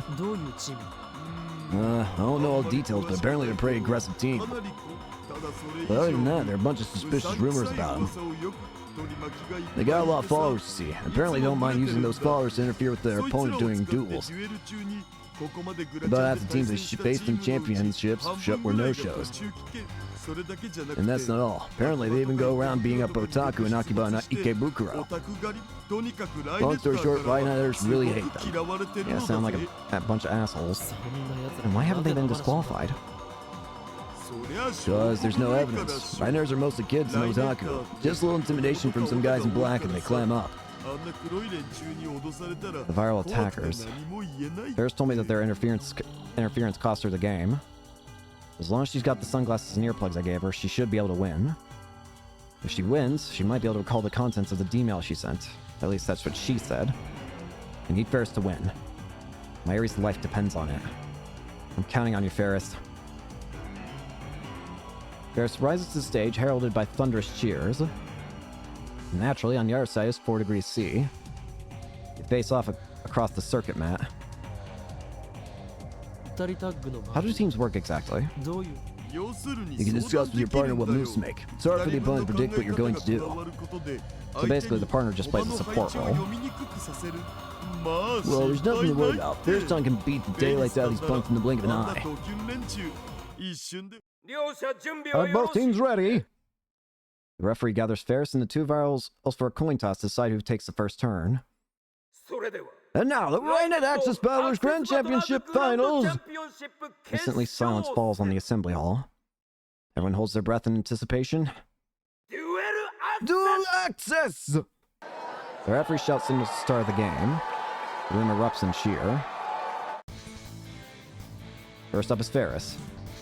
A huge monitor hanging from the ceiling displays the circuit mat. That's the thing that looks like a chessboard. The cards glitter and sparkle in the stage lights. All cards on the board are face down, but each player is allowed to peek at his or her own cards. The cameras are oriented in a way that the audience can't see what cards they have. According to Daru, Rhinet Axis Ballers is a game of psychological warfare. It's all about figuring out where your opponent has placed his cards. Each player starts with 4 link cards and 4 virus cards, for a total of 8 cards face down on the board. Victory conditions are a little complex, but in short, if you win if you take 4 of your opponent's link cards, or if you make your opponent take 4 of your virus cards. The game starts with each player trying to figure out how the other player has placed his or her cards. Knowing your opponent's layout lets you shift the game to your advantage. That's why it's important to be careful what moves you make, whether you're attacking or defending. Your duel partner is there to make it harder for you, your opponent, to read your thoughts. I watched as the duel between Ferris and the viral attackers unfolds before my eyes. Every time a link card or virus card is revealed, waves of excitement ripple through the audience. I'm starting to understand just how amazing Ferris must be to become champion all by herself. The audience is on the edge of their seats. As best as I can tell, it looks like the viral attackers are, true to their name, on the attack. What sort of strategy does Ferris use? I guess you could say she's a slow starter. She spends the first half focusing on reading her opponent's cards. She plays it safe. Instead, she waits until the endgame for a sudden reversal. That's probably how she'll play it this time, too. Contrary to Dara's expectation, Ferris charges into enemy territory with a card equipped with a skill called Line Boost. Undaunted, the Virals meet up her attack head-on, countering with their own Line Boost equipped card. Oddly enough, Ferris makes the first move. She waits for the Virals to overextend themselves, then snatches one of their cards using her Line Boost equipped card. Now, what's it gonna be? We won't know until... if the card she took was a link card or a virus card until she opens it. The card Ferris snatched is... No way! What happened? Can't believe it. She took a virus card. She almost never goes on the offensive. Maybe the Virals are enough of a threat to warrant a change of strategy. Looks like our pussy jab here is frightened by the heavy rock wings of the black peacock. Your fear is showing. I can see you cowardly puss shivering with these fallen angel eyes of mine. This whole strategy change of yours, it's an obvious fake. My elegant evil heart whispers so. I've done my research. You never go on the offensive. You're the cautious thinking type. I know all about your little mind tricks. You can't fool me. The card you attacked with just now is a virus card, no doubt. You think I'll take the bait, don't you? This black nobleman sets off a red alarm in your heart, awakening your wild survival instincts. That's why you suddenly change your strategy. But it is too late for that now. Such an elegant tricks as that, not a chance to stand our blackness. We are the viral attackers, the Black Justice, the usurpers of Rhinets, the rebellion against this fickle sanctuary. He sure can talk. And I still have no idea what he's saying. I hate those guys. Ferris was radiant when she greeted the audience, but now her cheer and luster have evaporated in the face of 4°C's taunts. Well, we gotta admit, pressuring your opponent is an important part of Rhinet. If you shake your opponent up, their reaction may help you figure out their card layout. This game sounds pretty hardcore. To tell you the truth, Rhinet's more popular with adults than kids. Even the anime's like that. It's marketed towards kids, but the story's going down a pretty hard route. That and Kirari-chan sexy. Like a care perf. Only 3 minutes have passed since the start of the duel, and Ferris is already frowning. She's also fidgeting in her seat, as if something's bothering her. A laser! What? Look, in your eyes, there's a red dot. Appears in short intervals, so it's difficult to spot, but there's definitely a laser shining in Ferris's eyes. Seriously? Ferris stares at her for a few seconds, then shakes his head. I can't tell, but if you're Ryo-Korean, then someone in the audience is trying to sabotage her. Damn those virals. The referee stopped them! They must be tied so the referee doesn't see. The audience is huge. It's impossible to tell where the beam is coming from. There could be multiple lasers for all I know. Now I get it. This is why Ferris asked me to bring her sunglasses before he time leaked. On the damn sunglasses, Ferris! Alas, my telepathic message doesn't reach her. I clench my teeth and stand up. Hey, where are you going? I have to go back. I'm going to find whoever's doing this and stop them. But how are you gonna find them in this crowd? I've got time. Ignore Dara and begin wading through the sea of spectators and search my target. Meanwhile, the game's still proceeding. Ferris takes the card she used for her first attack, and instead of sending it into enemy territory for another attack, pulls it back to fortify her defenses. The Virals respond by unleashing a massive assault on their line. They equip a card with line boost, which allows it to move twice, move it twice, then unequip it. Then they equip the line boost to another card and move that. It looks like their strategy is to attack in waves. They even seem willing to make sacrifices to a certain extent. Of course, the Virals are most likely attacking with a mix of both Link cards and Virus cards. In order to survive the onslaught, Ferris is forced to capture some of their cards in retaliation, but each Virus card she's tricked into taking puts her at even more of a disadvantage. Ferris looks very unsettled by 4 Degree C's unpleasant smile. The laser attack must be really getting to her as well. Finally, she makes a careless move that truly seems desperate. Disbelief spreads to the hall. Hey! Looks like this fucking cat got scared of my elegant evil charisma or unlost her cool heart. Who would have thought the champion would make such an amateurish move? Amateurish? I was too busy searching for the vile underlings in the audience to pay attention to the match, but this new turn of events caused me to look up to the monitor. Ferris has moved one of her pieces to the other side of the board, the entrance to the Viral attacker's server. But the Virals must have used their Virus Checker card because Ferris' card is face up. It's a Virus card. Every card you send to the enemy server is added to your total. Normally you try to get Link cards through as that brings you closer to victory. However, you're not required to reveal any cards you successfully send to your enemy server. So although it hurts your point total, you technically can send Virus cards into your enemy server. But for some strange reason, Ferris is trying to send a revealed Virus card into her enemy server. Even if it gets through, she won't be fooling anyone. Moreover, first, Ferris has already taken 3 Virus cards. One more and she'll lose. So she can't send that card through even if she wants to. So what exactly was she trying to accomplish? Is she really that distracted by the laser beam? Allow this elegant evil storyteller, 4 Degree C, to make a jet black proclamation. In just a few minutes, you'll be demoted to former champion. Someone in the audience echoes 4 Degree C's vulgar laughter. So that's where his underlings are. I push my way through the audience in the direction of the laughter. The rest of the audience starts booing. I guess most Rhinos really do hate the Virals. Ferris herself doesn't respond to 4 Degree C's taunts. She just bites her lips and closes her eyes. Come on, just put on the sunglasses. This cute thing's only policy of hers is going to cost her the match. Or maybe it's impossible to prevent Ferris from losing. Maybe convergence will bring about the same result, just as Mayuri is doomed to die no matter what I change. The audience gasps. The Virals have snatched a Link card from Ferris. Now they have a total of 2 Link cards. You can feel it. Ferris is losing. But just then, I catch sight of a few guys dressed in all black. One of them is surreptitiously aiming a pen-shaped object on stage. It's him. I grab his wrist. Who are you? That's as far as you go. I won't let you interfere with Ferris' match. Why you? Move and I shoot. Thrust something into his side. It's future gadget number 1, the bit particle gun. I remember how this bluff worked with Moeka on the previous Worldline, so I brought it just in case. The man freezes. I guess he didn't expect to be held at gunpoint at a children's card game, but... Taking advantage of his surprise, I snatched the laser pointer out of his hand, then disappeared back into the crowd. Punk starts shouting, but gives up when he can't find me. Good, that takes care of that laser. Now Ferris can focus on the game. The scream goes up from the audience. 4 Degree C has snatched one of Ferris' Link cards. That's the 3rd one. Virals just need 1 more to win.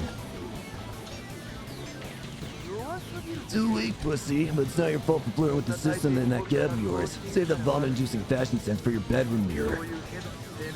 All of your fans are just otakus who want to do you. Does it really make you that happy to have a fan base filled with people like that? Ferris still doesn't respond. What's going on? She hasn't said a word since the match started. I got rid of the interference, so sure, Ferris should come up with a reversal any second now. I stare at her, praying for a miracle. When I do, Ferris once again turns her face away, as if trying to avoid something. What? There's another laser. Hey, champion, they say your eyes can see into a man's soul. They say you have the power to read minds, which makes you a cheater even my pure black evil heart can't abide. What? She does. Basically, you ain't human. You're an ugly angel, because you peek into the heart of any poor sap who talks to you. Everyone, beware. Keep your distance or this pussy will steal your every secret by reading your thoughts. And then she'll blackmail you, hand over your money, throw you right in a match. How will you demand next? The audience begins to murmur. If Ferris does have that kind of power, then it's no wonder she's so good at Rhinet. My Chinibyo imagination starts to run wild, but I try my best to keep it suppressed. If Ferris really can see through lies, then it would explain why she hated the laser beam attack so much. It would also explain why our moves made so little sense this match. Ferris!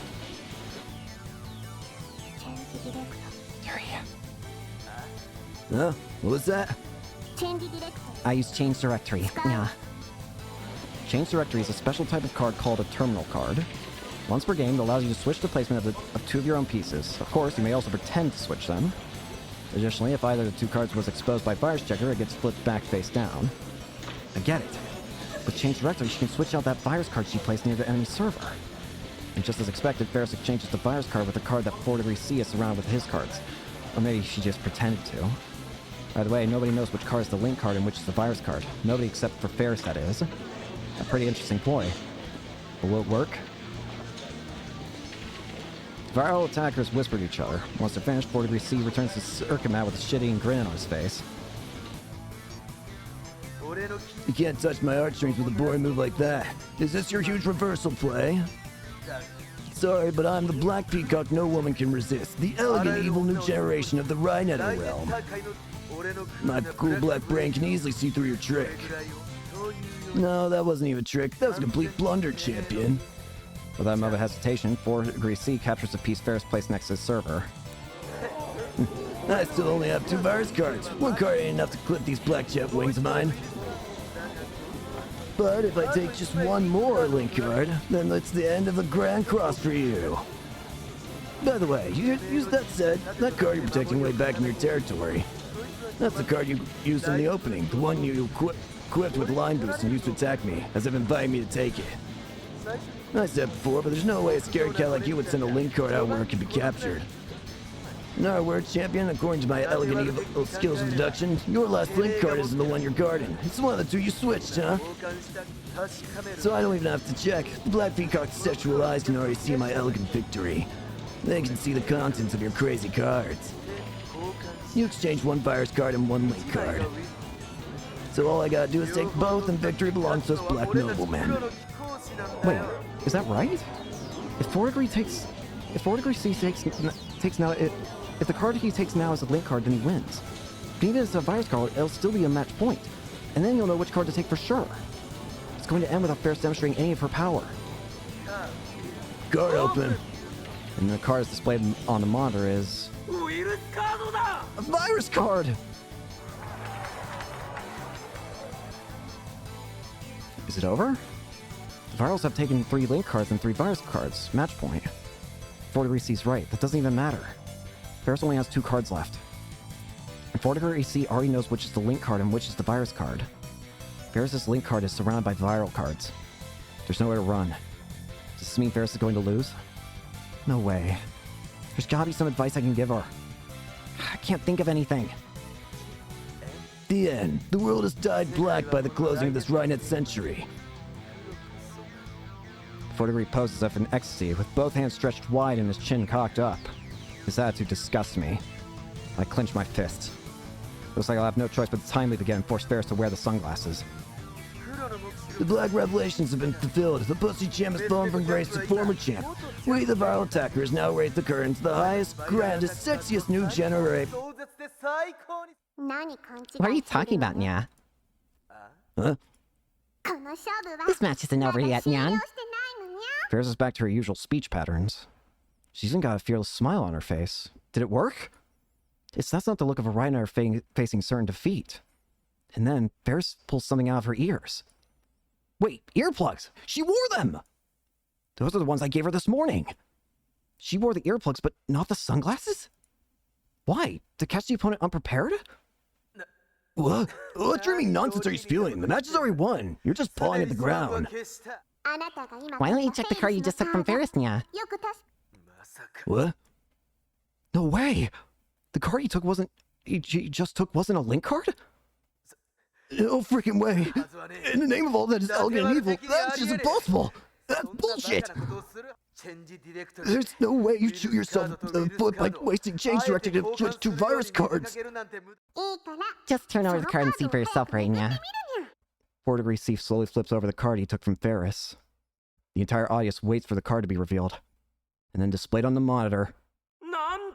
Oh, just when we thought, just when we all thought the card was a link card. A virus card. Are you done around? It worked. She did it. She really turned defeat into victory. It's like she knew exactly what was going to happen. She was in control of the battle all along. The audience goes wild. The cheers shake the hall. We have a winner! There is Nyan! Two-time undefeated champion, congratulations! As the hall rocks with the jubilation of the crowd, Darla and I clasp hands and share in the excitement of Ferris's victory. Well, our play worked. With the tournament over, I wait for Ferris outside the hall. I sent Dara home already. I'll have to tell Ferris about Myri soon, and I don't want him to hear about it. Suddenly, Ferris runs up to me, paying no heed to the curious stares of the crowd. She's still in her maid clothes, and she's carrying 2 bouquets of flowers, which she received from her adoring fans. Congratulations on your victory, Ah! Ferris jumps at me before I can finish. She jumps into my arms, embracing me, and there's a warm feeling against my cheek. A kiss? Thanks for everything, Nyan. Ferris smiles instantly. It's like her entire body is glowing with pure joy. No, I can't have you thinking of me like this. I need something else from you. What's that, Nya? You mean it's just enough? You wanna go on a date, Nya? Oh, Kyoma, you're so greedy. But you know, Ferris doesn't mind. Ferris puts on an impish smile. I'm glad those earplugs I gave you did the trick, so get off, it's too hot. I'm worried. I feel like we're about to get, like, beaten to death. I forcefully pry Ferris's body off of me. Everyone is staring at us. I'm sorry for dying, Nya. I wouldn't have been in such a close game if I just believed you to begin with, Nya. Ferris bashfully paws at her head. I take that paw of hers and leave the scene. We get to the overpass and finally lose sight of all the tournament spectators. Ferris, now you listen to what I have to say, right? Yeah? I brought you sunglasses and earplugs, but I didn't come up with the idea. Really, Nya? Then who? You did. Ferris looks at me in confusion. To be precise, for you 2 hours from now, this is the first time you lost to viral attackers' underhanded tactics. And then you asked me to use the time machine to stop them. Your time machine. This was a contract, so to speak. You almost remembered the email you sent to change the past, even though you should have forgotten it. You said that you'd remember if you won the Rynet tournament. Well, do you remember? It's very important, so I need you to try. Ferris stares into my eyes as if she's looking for something. Then she puts a finger against her lips in thought. Finally, she smiles. Ferris is probably pulling your tail, Nya. Huh? What? Ferris is depressed she lost the virals, Nya. So she heard about the time machine, she wanted to use it to win, Nya. Because if she didn't, she'd be too ashamed to see Papa, Nya. It's related to your dad. Why? Why are you so, like, insistent about your dad? I'm sure she just wanted to play with it along with Kyoma, and said she remembered. That's what I think, Nya. That's probably what Ferris would do, Nya. No way! Damn, I was a fool to trust this cat girl! I should have expected this from how she normally acts. Breathe a deep sigh and lean on the overpass's guardrail. So in the end, all that work was for nothing. In the end, I still need to fix the warp timeline, but I don't know the contents of Ferris's email. Ferris forgot it ever happened, and it isn't in her send history. What should I do? Is there something I can, like...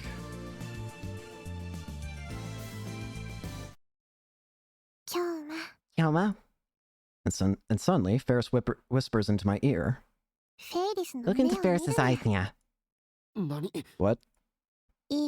Just look, Nya. Ferris's face is right beside mine. Her breath tickles my ear. We're awfully close. Does she plan to kiss me on the lips this time?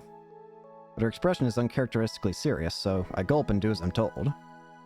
I turn to Ferris and stare down into her eyes. Ferris looks up to me. If an outsider were to see us, they'd think we're a couple lost in our own world. This is the closest I've ever been to Ferris. I'm captivated by the beauty of her features. Wow, her eyelashes are really long. Nervous, yeah? Of course not. I'm busy solving Vermont's last theorem in my head. Mathematical theorem stating that for any integer n greater than 2, no three integers, x, y, and z, exist so that xn n plus yn equals zn. The theorem went unsolved for nearly 360 years, but was finally proven in 1995. In other words, you're nervous, yeah. The truth is, Ferris only has one power. Your power? Do you mean... It's a secret, but I'll make an exception for Kyoma. Truth is, Ferris can read people's mind, yeah. I call my power Cheshire Break. A fictional cat from Lewis Carroll's Alice in Wonderland. Yeah, I knew that. What you think, yeah? Awesome, yeah? I'm an exception. The Virals knew about it too, didn't they? I had no idea that the cat was out of the bag, yeah. I won't deny the existence of supernatural powers. After all, I have one of my own called Reading Steiner. I was about to say, like... I was about to say, like, there's no way you can have a supernatural power, and then I realized, like, I'm living proof that I'm a hypocrite. Ever since I was small, I could tell what Papa's business partners were thinking from the looks on their faces, yeah. Oh! It's more like intuition or sixth sense, yeah. Based on eye movements, facial expressions, and gestures. I can tell when someone's lying, yeah. Wait, so you've been using that power at Rhinet tournaments? Is that power related to how you have things going? Of course, yeah. Ferris is an entertainer, yeah. It's my style to get into a tight spot on purpose so I can make a huge turnaround, yeah. Besides, if I wear sunglasses, I can't read my opponent's thoughts, yeah. Is that why she didn't put them on? I took out this power that I knew you weren't lying. So she believed us since the very beginning. But you wouldn't go along with me at all in the beginning, though. You just rubbed my fur the wrong way, yeah. Feels like she's tricking me again. And I can tell you're not lying now either, Nya. Ferris used that email thing to change the past, Nya. And I believe you, Nya. I wish I could remember, but I'm sorry, Nya. Can't remember, Nya. I see. It's gotta be related to her dad. She always keeps mentioning her dad, and after the D-mail was sent, immediately after we also saw her dad and how they seemingly have a strong connection. What is it with her dad? We've reached an impasse. I have no choice but to look for some other way. I suddenly feel intense stares on us. I realize we're surrounded by people. Are they jealous Ferris fans who think I'm her boyfriend? I shudder at the thought, but I don't think that's the case. And who are they? Malika's Rounders? Nope, it's him. Yo. The man clad in black steps forward. Oh, it's the bald spot guy again. What does he want now? I realize that the men surrounding us are all dressed like 4 Degree C, so are all these guys spiral attacker underlings? 4 Degree C's gaudy white teeth shine. I got a word with you, champion. Guy whispered to me to register an objection. An objection? Damn pussy. The power to read the minds of your opponents? That's bullshit. I know you were cheating. He wasn't cheating. You're the ones who were cheating. Ferris doesn't use unarmed tricks like you guys, Nya. So you say, I, the Black Nobleman, swear to the god of the alligator realm that I never cheat, but sometimes I do other things. Okay, you corrupt white Siamese cat. I ain't gonna accept that defeat. That last change director was a fraud. You don't have any proof. You seem clueless. Yeah, so I'll tell you. If I say it's black, it's black. That's the truth of Rhinet. These guys came here to make completely false accusations. It doesn't look like they'll take no for an answer. And they surround us so we can't escape. By the way, your old man's some kind of big shot Akibara, wasn't he? I bet he pulled strings so they'd let you win. That's what all the hip Rhineters are saying, you know. You're such a scoundrel. You ain't got good elegant ability. You ain't even a white Siamese cat. You're a fast pig crawling in the mud. Crowd grows louder. Beyond the wall of viral henchmen, there are some homebound Rhinet spectators watching from a distance. The viral start jeering loudly.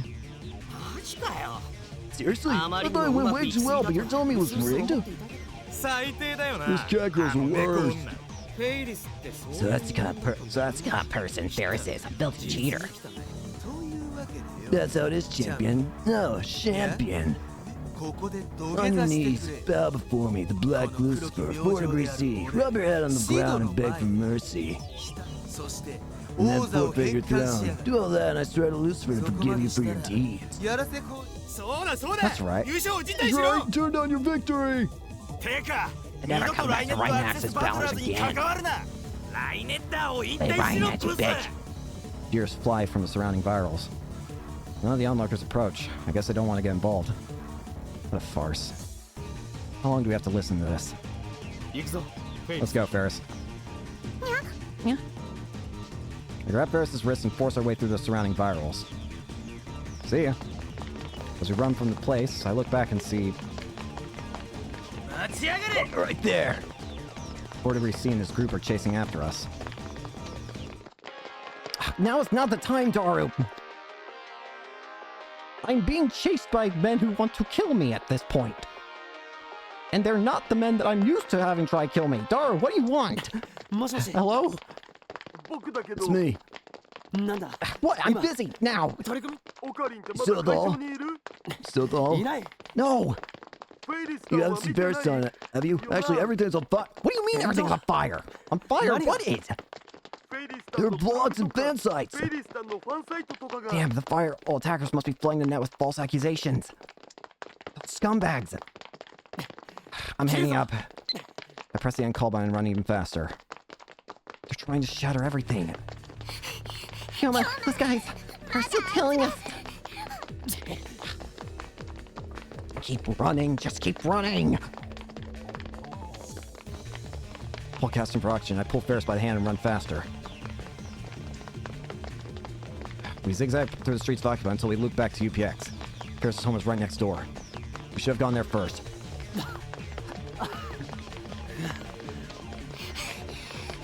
My lungs are on fire. My legs are aching. Come on, look. What?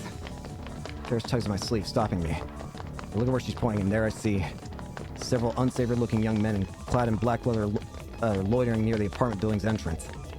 Damn, they got here first. I can't get in like this now. Let's get out of here. It's the lab. Maybe the lab will be good. Try to cut through Yodobashi and head to Showa Dori, but we get caught en route. There they are. That's location! Damn, how many of them are there? All we can do is turn back. We won't make any progress if we keep running like this. We need to find somewhere we can rest. Lab. We can manage something if we escape there. We need to get there somehow. There are virals loitering around the lab. No way we can get past them.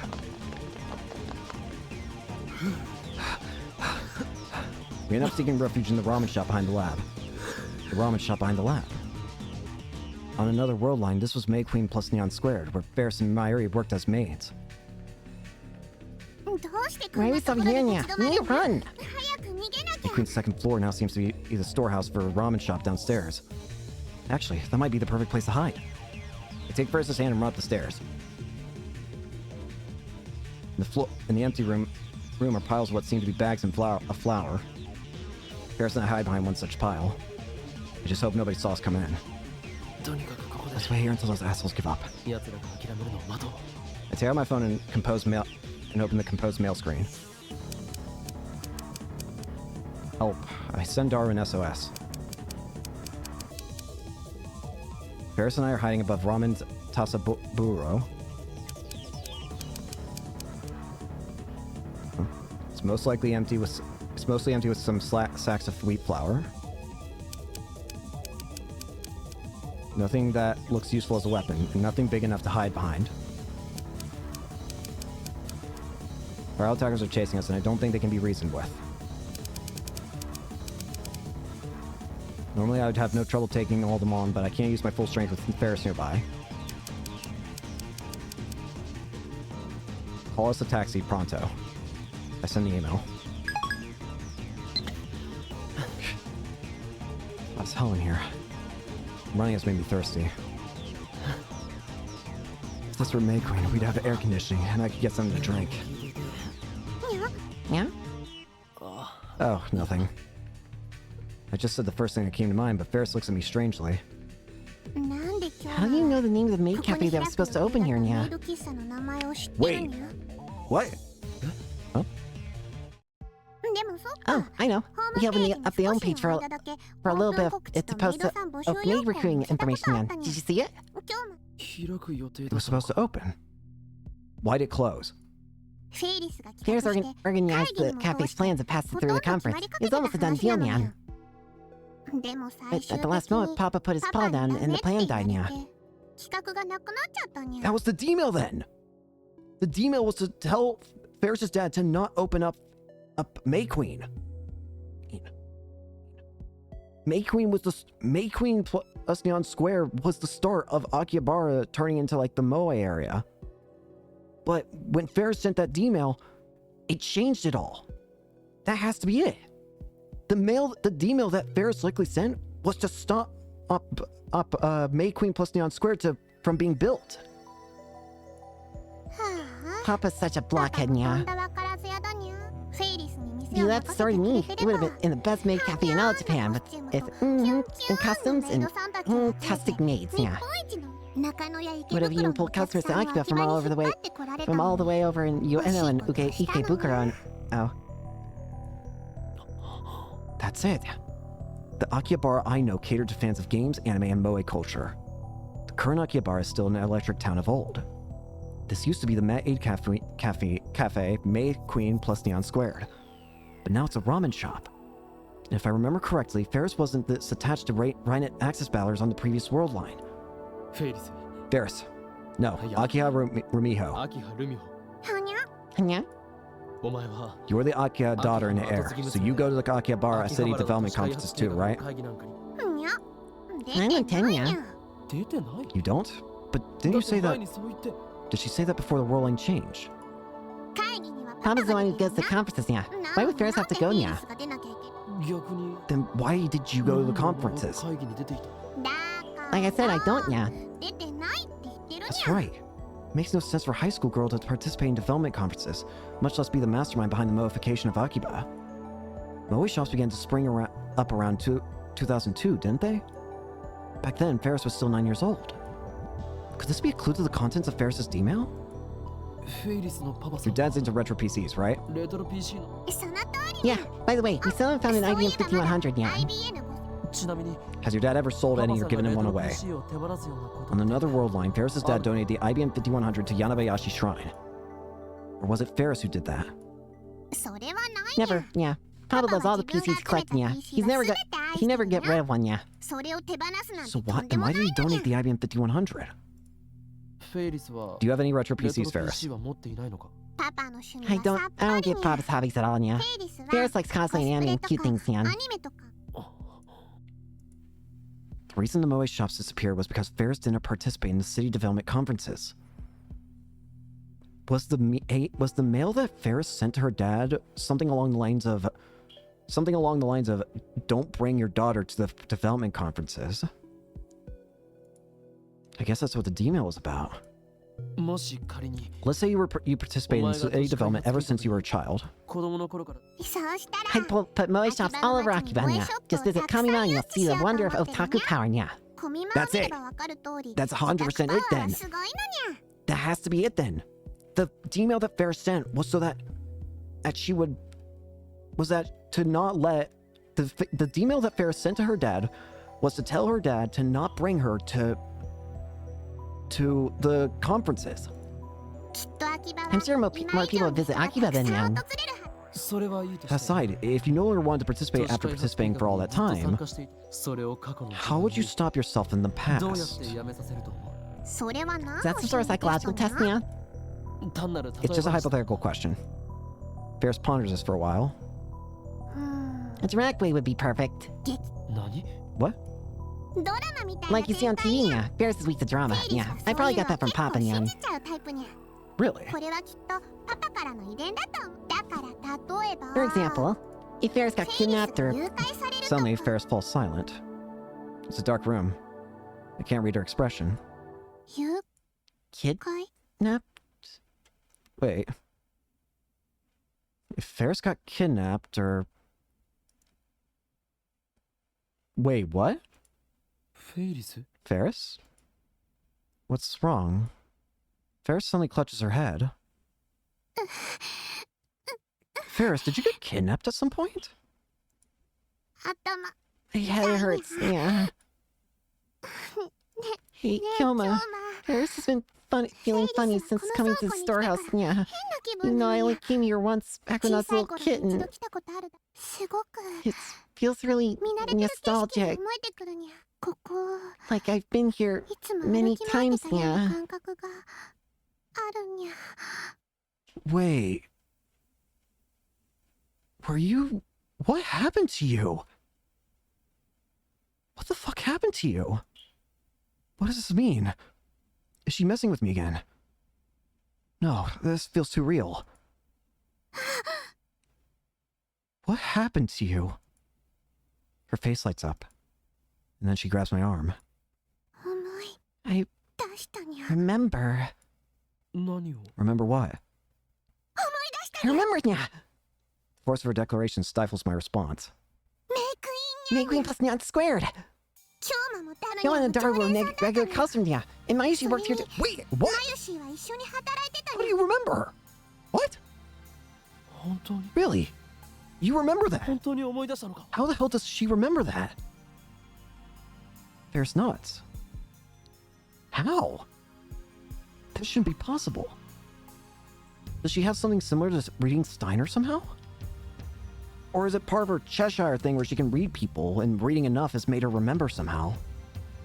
But she's now remembered a completely different timeline. And how Kyoma and Daru talked about the time machine at the store and how I asked to use it and returned it for helping find IBM 5100. How later I convinced Kyoma and Daru it was a weird compared time to a river. And how I took the blood oath to become a lab mem. You sure shit do remember. How the hell? I'd almost forgotten those things myself. And the D-mail. Do you remember what you said? Ferris lets out a sigh. Her smile suddenly disappears. Don't tell me that's all she remembers. Or was she tricking me again? I remember, but you said you have to cancel it, yeah. Yes, I need to undo the changes made to the past by your D-mail. You can't, yeah. Ferris shakes her head violently and presses her body against me. What happened? We're alone in this dim storehouse. I can feel her hot breath against my cheek. There's no one here to see us. We're safe. I feel myself getting excited by her proximity. No, I need to keep my cool. Can't do it, yeah. Please listen, Ferris, Mayuri's life depends on it. Mayushi? If we don't return the world line to normal, if I don't get the IBM 5100, then Mayuri will die. I know it sounds ridiculous, but it's the truth. So please, I need you to send our D-mail and cancel the one you... Wish Ferris me with her D-mail. Ferris cuts in as if to silence me. Her eyes are wet, reflecting the dim light. The wish Ferris made was to save Papa, who died 10 years ago, yeah.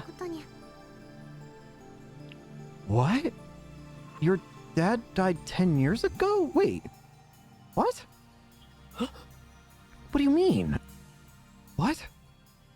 I exchanged the past where Papa died for a past where he didn't die, Nyan. What? No. But... why? You mean that kind-looking man, her father... he died 10 years ago? No wonder she doesn't want to change. She'd have to exchange Mayuri's life for her own father's. That's consistent with everything now that I think about it. Ferris really has remembered her D-mail. Now that I know the result, all I have to do is send the cancellation D-mail. Ugh. But... is this really the right thing to do? If we do this, her father has to die. Everything will go back, including her father being dead. But what I think's worse is, won't she remember? Will she remember? If she does, she'd hate us. She would despise us forever if she somehow remembered again. She would know we would undo her own dad's death. I see now where the choice here is going to be. I can already see the ending choice is going to be send a D-mail and let it, I can already tell there's going to be two paths up ahead. There's going to be one, send a D-mail, which will return things to where Ferris's dad dies, but it returns everything for Akihabara back to normal. Or we can get an ending by probably letting Ferris have her timeline. But if we do that, then Mayuri has to die. But at the same time, Ferris can have her father.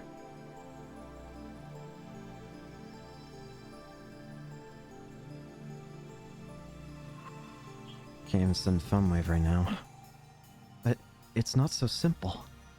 I need to cancel the email that prevented her father's death 10 years ago. Isn't that the same as killing him again? I hear the door open and quickly cover Ferris's mouth with my hand. Is Ferris really hiding in here? So I saw two people who looked like them go inside. What saw us? We need to do something. They called their friends, we're done for. Assistant! Where are you? Where are you? So you were here, Ferris. Harry, can you hear me? We call a taxi, but it'll take some time to get there. Please, so. Closest to the pursuers, they're right in front of us. Come out! No point hiding. I see. Then I'll lecture you on how to escape. You're in the same place that you were before, right? The men are approaching our hiding spot, but because the room is dark, it seems they can't tell where we are. I listen carefully to Carice's words. Scour the flower and make a break for it, okay? Scour the flower. And switch the light on. Now I get it. Roger, over now. Then I see the light reflect off something. One of the men has a butterfly knife. He opens the blade with a flourish.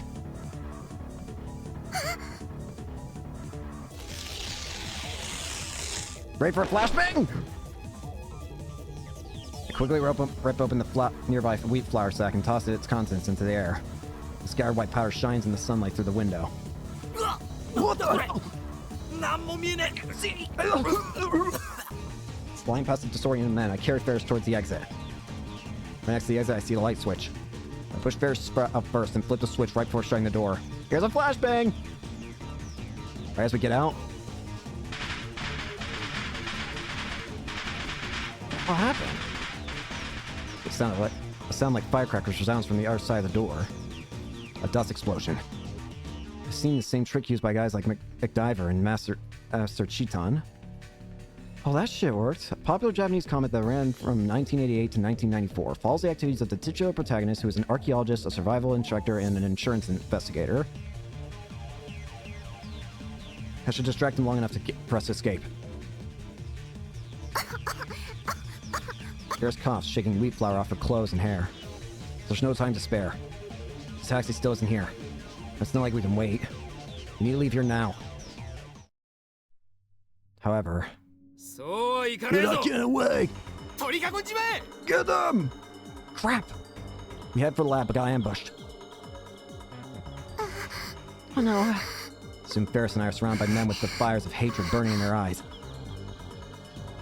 Yo, we got you now. Crowd parts down the middle. 4° C steps forward, wearing a hat. I'll tell you one thing. You can't escape my totally black aura. I shield Ferris from that body. 4° C cracks his knuckle and smiles. I really spiked the system, and once again, my elegant evil story ends in perfect victory. Stop.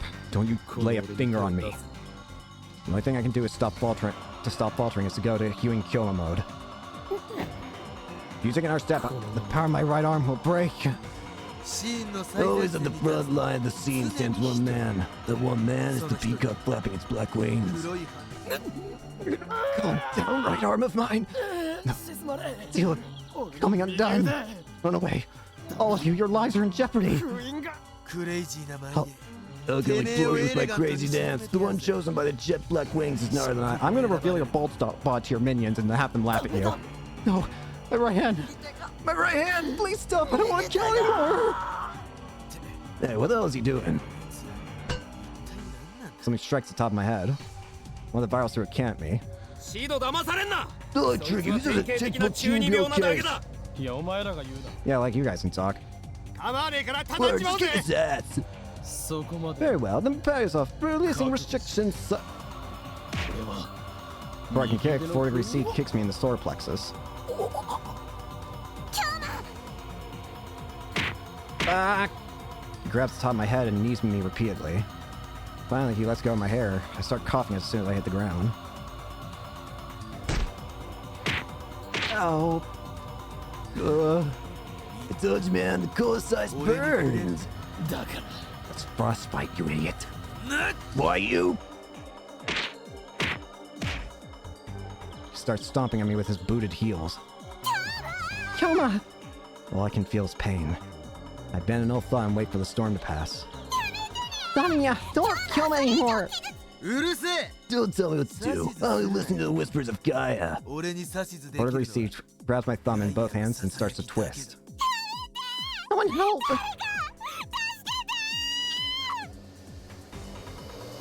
What the? Huh? I hear a sound. A car's exhaust. The honking of a horn. A limousine barrels into the alleyway at terrific speed. Everyone screams and scatters to avoid it. Who is it? The smell of burnt rubber. Tire tracks on the asphalt. The limousine stops right in front of my fallen body. The back door opens. Get inside! Papa! I can't even stand up. There's no strength in my body left. My vision's blurry too. Slender arms wrap around my body, pulling me towards the car. The soft scent of citrus tickles my nose. Hang in there. I let her help me into the limousine. What? You're not getting away! The door shuts, cutting off his shouting. Thank you.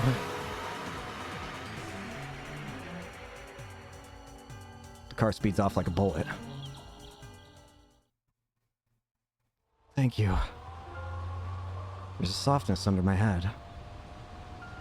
Inside the limousine, my head is resting on Ferris's lap. Every inch of my body feels like it's on fire. And at the same time, there's a terrible cold in my bones. I can barely hear. My ears are ringing. The urge to vomit has receded, at least. It really messed me up. According to Ferris's dad, he was racing to UPX to congratulate Ferris when he saw us. Fortunate coincidence, indeed. Is this also the choice of Steins Gate? This is awful. If we want to save Mayuri, we have to change this.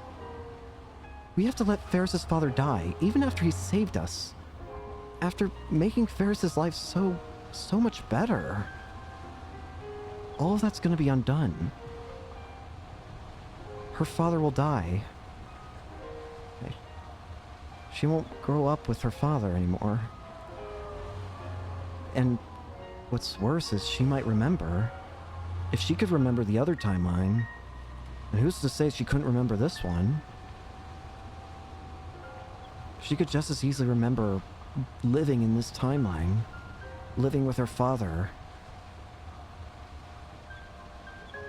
And it doesn't feel right to just take that away. And yet, we have to. We're gonna have to do that if we want to save Mayuri. Thank you, Kabe-kun. Thank you for protecting my daughter. Protecting? I'm no hero. If I had the strength, I would prostrate myself right now before this man. I wasn't able to do anything against those guys. I was pathetic. Absolutely not. You saved my daughter's life. He shakes my hand firmly in gratitude. Papa, I thought I told you not to push yourself since you got important work to do. You should listen to me, Nya. Ferris looks happy as she says that. However, I recall what Ferris told me in the ramen shop. The wish Ferris made was to save Papa, who died 10 years ago, Nya.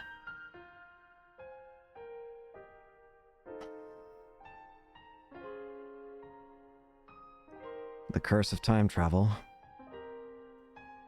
You can save one, but are you willing to accept the consequences? Other people dying in order to save another person's life? Maybe it was how it originally was, but it was originally that Ferris's father was supposed to die, but just because that's how it originally was doesn't mean it's right. And now that it's happened, is it right to take that away? It doesn't feel right. Yet at the same time, I want to save my Uri. If that's true, then to return to the original world line, I have to erase her father. To kill him, essentially. I always keep my promises to you, Rumio. I made that decision long ago. Papa, thank you. Limousine soon reaches Ferris's home. So, you're looking for an IBM 5100? That's right. I heard you were an enthusiastic retro PC collector. Do you know anything about it? I ended up being dinner at Ferris's apartment. Ferris's father was extremely grateful to me and invited me up. I would have been okay with just borrowing the shower, but he even prepared a change of clothes for me. And he even told me I could stay since it's still too dangerous to go outside. During the meal, I try asking about the IBM 5100, ignoring the pain I still feel throughout my body. It's quite unusual for a man your age to know about the IBM 5100. He smiles when I bring up his hobby of collecting old PCs.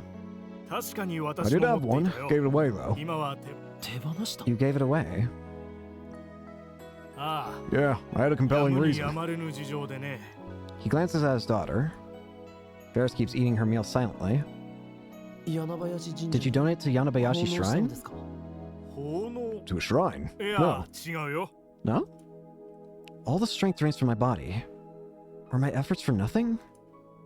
I don't think Ashida's-san, who entrusted the IBM 5100 to me, could ever forgive me for what I did. Hashida? As in Hashida Isuzu? Why? Wait, what? How do you... Ferris's dad nods. How do you... Suzuha's pseudonym? My pulse rises instantly upon hearing that name. She did it. She found an IBM 5100. She brought it to Akiba. She completed her mission. Tears well up in my eyes. I bite them back. So she did do it. That's why she was peaceful when she died. This is an old story. A story from before my company got as big as it is.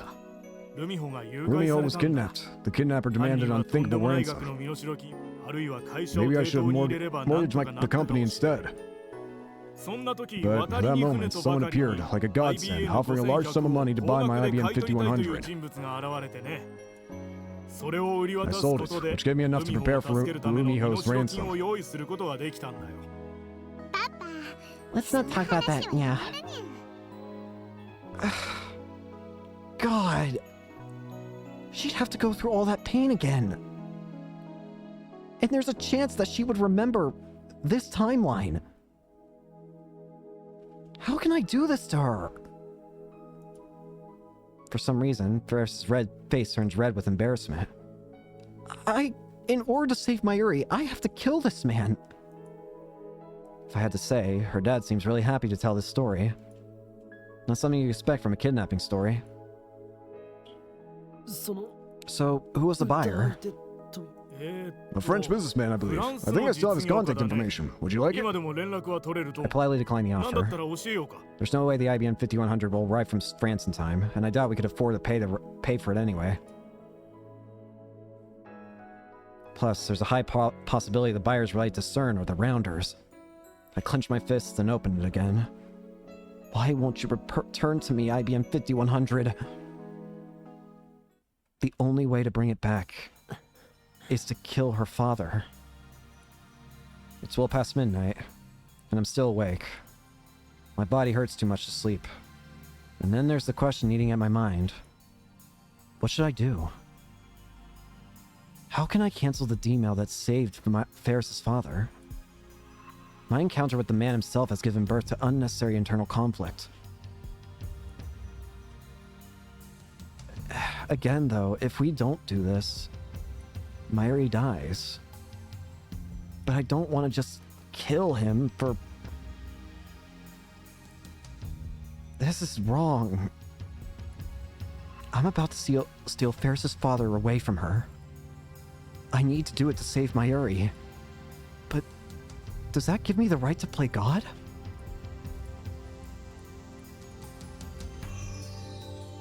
It really is just playing God.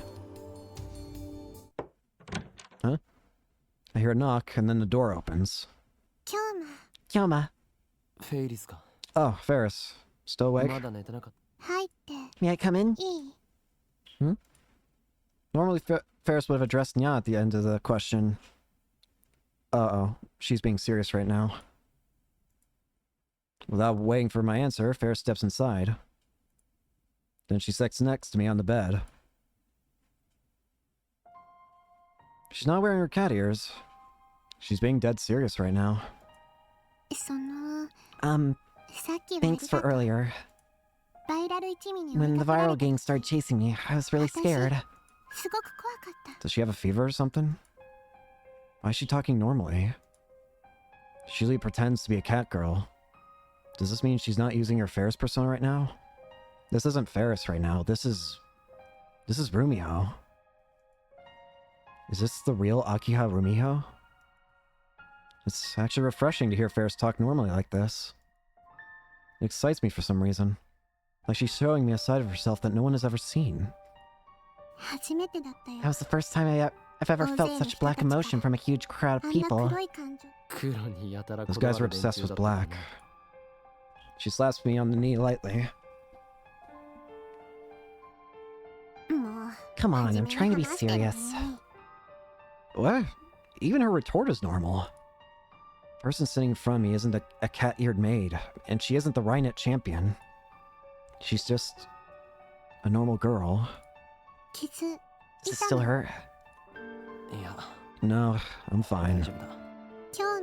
Kyoma. I mean, Okabe-san. I don't know what would have happened if you hadn't been there. I shiver just thinking about it. Don't correct yourself like that. Just call me what you usually do. Fair size. Anyway, Kyoma. I can't thank you enough. Thank you, honestly. You know, Kyoma, you're my prince.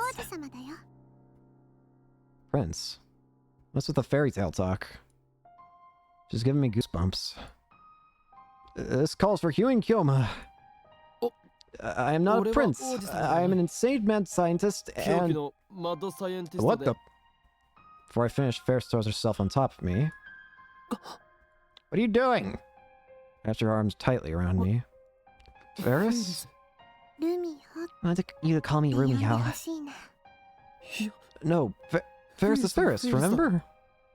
This is bad. What should I do? What does Ferris want? I think it's time to end this. Huh? You went back in time and risked your life to save me. So, I want to grant your wish too. Rumio. She's gonna tell us how we can do it. What would be enough to stop herself from preventing her own father's death? But I swallow the rest of my words. Granting my wish would mean erasing her father's existence. My heart aches. This isn't right. It was like this with Suzuha, too. We can make things go back to normal, but the only way to do that is... I erased everything that Suzuha shared with us in 2010, including her memories of meeting her father. I did it for the sake of my personal goal. To save Mayuri. Must I once again sacrifice someone else's dream? It was on my 8th birthday. Still clinging to me, Ferris looks down and begins her story. I want Papa to take a break from work so he could spend time with me. Papa's company wasn't as big back then, so he worked every day, from morning to night. I never got to see him. The present I wanted most was for him to spend one whole day with me. And Papa promised. He promised he'd spend the entire day with me no matter what. But something came up, and he had to break his promise the day before. I was so afraid that Papa didn't really love me. So on my birthday, I ran away from home.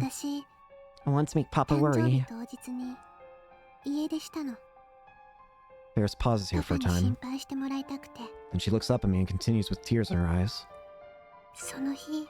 Plane Papa was on made a bad landing. Only one person died in the accident. Everyone else was unharmed. Don't tell me. One casualty was Papa. Dang it. This is wrong. That was before the world line changed. Her father died from a plane crash. I couldn't believe the world would be so cruel to me. I hate you, Papa. You should just die. Those were the last words I ever said to him. God. And that's how our relationship ended. Forever.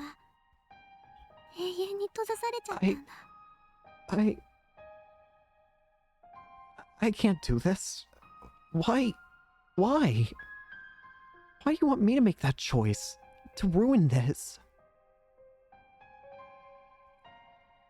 I can hear the tears in her voice. You want me to take it all away? All this, all the good, all of it will be gone. I loved him, so why? Why did I say those things to him? I always felt guilty because of what I said. I always wished I could go back in time, change what happened. Did fate guide us to each other? When I heard you talking about your time machine, I thought I was being given a chance. There's... Romeo, that's enough for today. You don't have to say any more. No. Let me finish. Ferris doesn't let go of me. She sniffles and wipes away her tears, putting on a smile. I'm okay now. Papa came to save me. I know how much he really loves me. I really enjoyed having this time spent with him. It was like a gift to us from the heavens. But now you need to change things back to the way they were. What? Mayushi's a very important friend to me. If Mayushi's in danger, I'll do anything to save her. I'm sorry. Weren't you listening? The current reality isn't reality at all, but rather a gift to my father and me. Or maybe I should call it a dream. Papa doesn't belong in this time. You're just turning things back to normal. Thank you for letting me have this dream, Kyoma. This isn't right. Are you really okay with that? Ferris buries her face into my chest. Actually, I'm not okay at all. I remember how things were before the world changed. I also remember how everything was after the world changed, you know? I'm actually kind of freaking out right now. What happened before with the change and after the change are all mixed up inside me. I don't know which one is real anymore. But if I try to fight it, it'll just make you sad, won't it? I don't want to make you sad. You're my prince after all. We can do something. There might be a world where you don't lose your dad and Mayuri doesn't die. If we try... It's okay. I've accepted it. I don't want to run away anymore. There's nothing I can say to that. So instead, I tightly embrace her slender body. Thank you. Is it okay if I cry a little before we change things back? Is it okay if I cry for Papa? She's already crying, but I don't say anything. Cry all you want. Instead, I silently nod. Ferris's body trembles with emotion as I hold her. Her father's sleeping in the room next door, so she probably doesn't want him to hear. She cries into my chest, muffling her sobs. It's almost noon. I feel dizzy. It's like my brain is rusty. My whole body is heavy with fatigue. By doing this, we'll likely get another extra bit of time to save Mayuri. It won't properly save her fully, but it'll probably be like with Suzuha, where we gain an extra day. Okay. One extra day. From there, we would have to fix the next problem, which would have been Lukaku, right? The pain from my wounds has subsided. But thankfully, but in the end, I couldn't sleep a wink. I promised Ferris that we commence the operation at noon. Until then, we wait at Ferris's apartment. I've already contacted Daru and others back at the lab. I told him we'd be performing the experiment today. Kyoma. Ferris.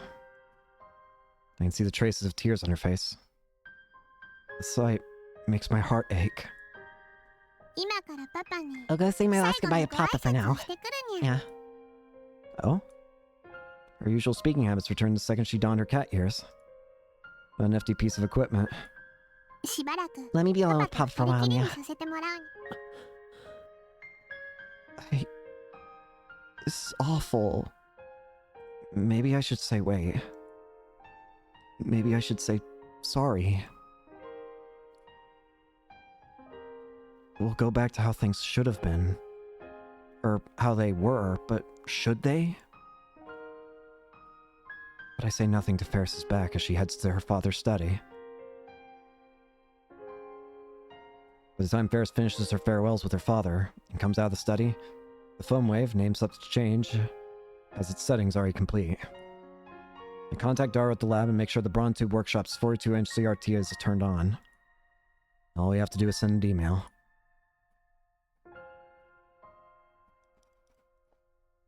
But I hesitate.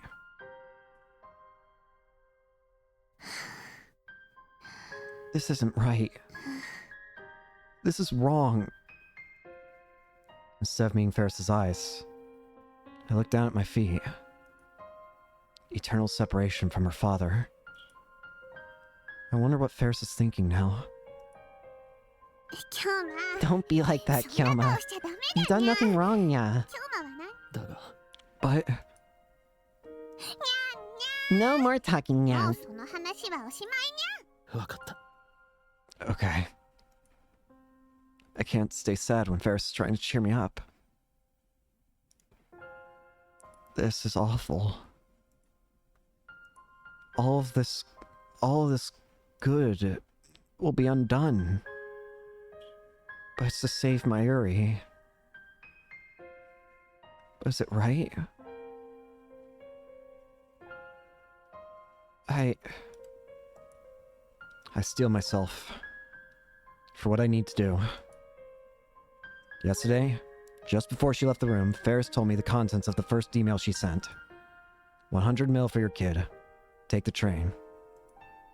The mail stopped her father from getting on the airplane. As a result, he didn't die. But that wasn't the only effect it had on the timeline. Her father needed to sell the IBM 5100 to prepare the 100 million yen ransom. As a result, Ferris never donated the IBM 5100 to Yanabayashi Shrine. With her father alive, Ferris didn't participate in Akihabara's city development conferences. Otaku-oriented businesses never took root in Akiba. May Queen plus Neon Square never opened. Ferris wasn't as busy, which allowed her to join the Rhinet tournament circuit. In other words, this World Line's Ferris has a normal life. On the World Line I came from, Ferris was not only a student, but also the heir to her father's company, an influential member of the Akihabara Development Board, and a part-time maid waitress. Which life is better for her? Which will give her a greater happiness? That's not my decision. It's hers. And her decision is to return to the way things were. I'm just here to help wake her up from this dream. Ferris has already entered the cancellation email. JK on ransom. I love you, Papa. See you soon. Those are Ferris's true last words to her father.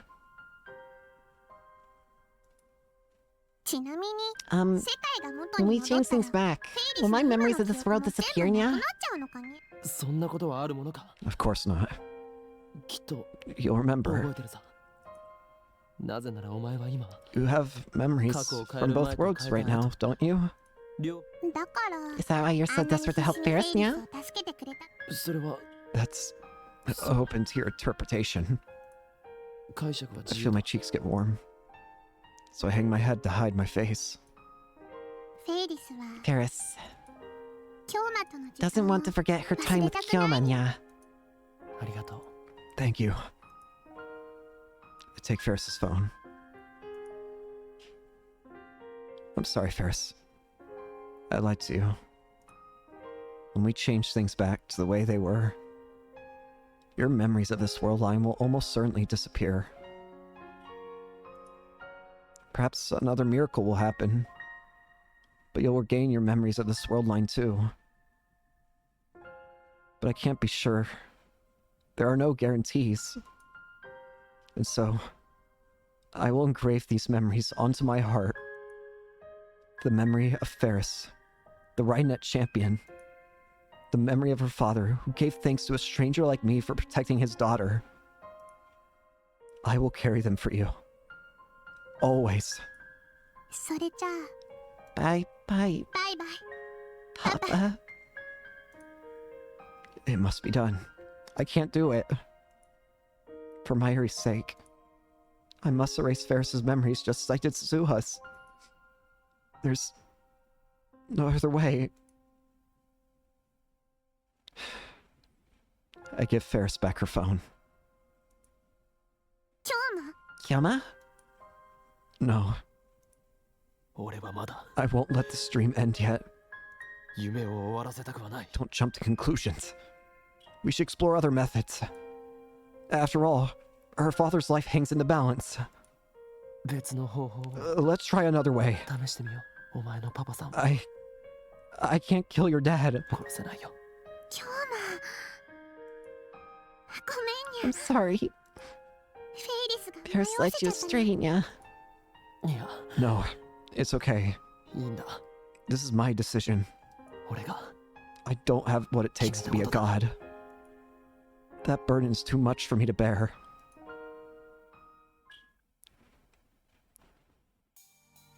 Ferris's father's still at home, so we go to the UPX cafe to talk. Ferris orders a sandwich. Do you have something in mind, Nya? It's a gamble, but we can change the contents of the D-mail you sent. We're not going to cancel the first prank mail, Nya? Exactly.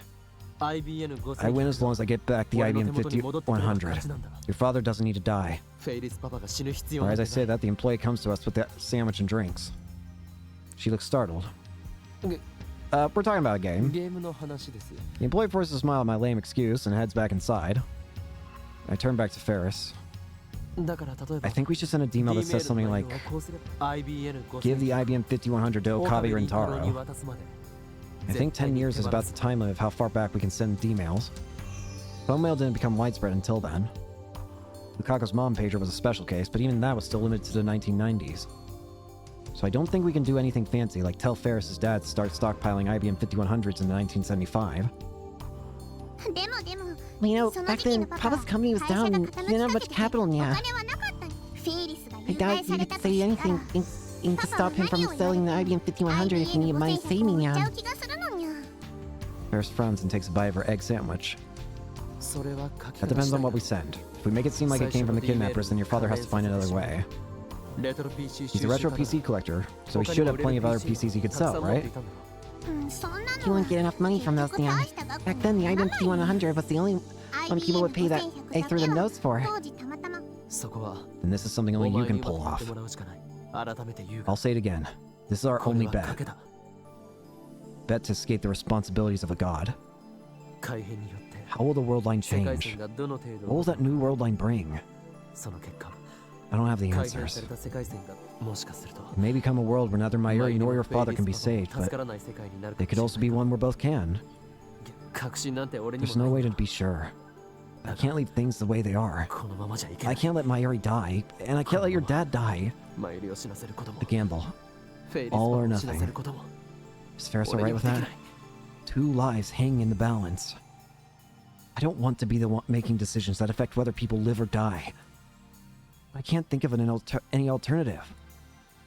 That's your decision, and it's okay with me, Nyan. Really? I know that you're trying to save Papa, Nyan. And I'm really grateful for that, Nyan. I think I'm falling in love with you. Don't tease me like that. I'm not just teasing, Nyan. Ferris pouts cutely. Does Kyoa hate girls like me, Nyan? She stares into my eyes, saying nothing. No wonder you're May Queen's #1 maid. You know how to fire your customers. I don't like it when Kyoa dodges the question, yeah. Now she makes a sad face and drops her shoulders. Don't tell me that was a real confession of love to me. Sure, Ferris is cute. I don't have much trouble dealing with her as I used to. I certainly could get used to the idea of being with a girl like her. I'm a man. Any man would be overjoyed with the win the heart of a girl like Ferris, but this is no time for romance. Ferris, let's do this together. It'll come out alright. Trust me.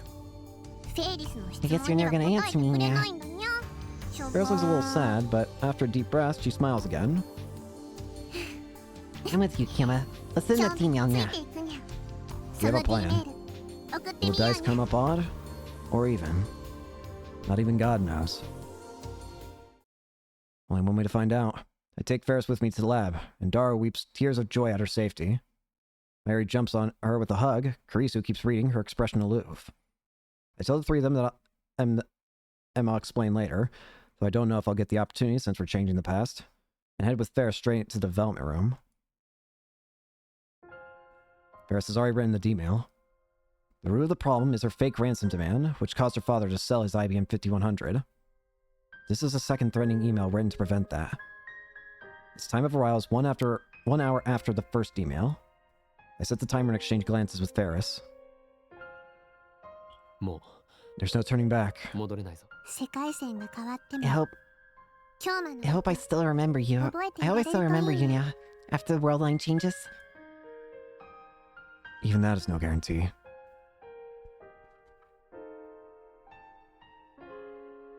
Sorry, I'm looking at something. This isn't like Suzuha's case, where I returned the warped world line back to normal. We're warping it even more. I wouldn't be surprised if there were changes more drastic than the elimination of Moe from Akiba. Even if you forget, I'll remember. Kyoa, I want you to hold hands. I take Ferris's hand, then activate the microwave. Go for it, Ferris. Sending. Nyan.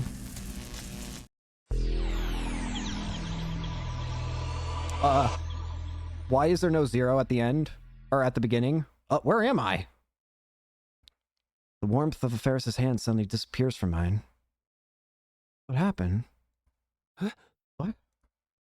The summer sun fills my distorted vision. Something's wrong. Wait, what the hell? Wait, this is a lot more moe looking. What? Next comes the noise of Akiba, the voice of the crowd and the theme songs of electronic shops. What the hell happened? This is teleportation. I realize I'm staying on Chuodori, right in front of Anime. Anime? The anime shop. I scan the street. Did it not work? All the Moe stores are back. The world mind must have changed. That's evident from the fact that Reading Steiner kicked in. What worries me is the first number didn't appear. It was normally the 0 always appears whenever Reading Steiner activates, but why didn't it appear? Harris, however, is nowhere to be seen. Even though we were standing right next to each other just a moment ago, hand in hand, she disappeared. Did her very existence disappear? No, that's absurd. I refuse to accept that. So, did our plan work?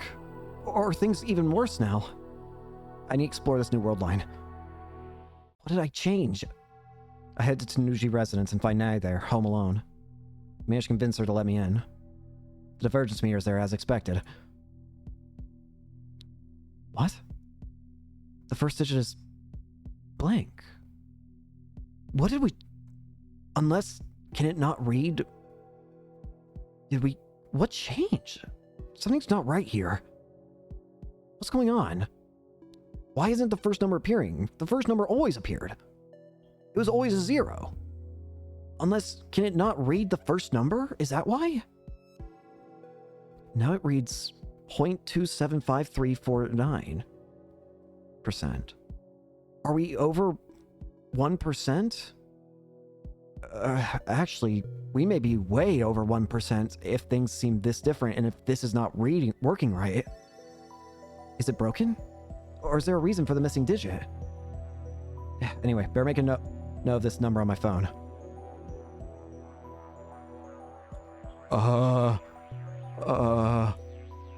What? What the hell? What's going on?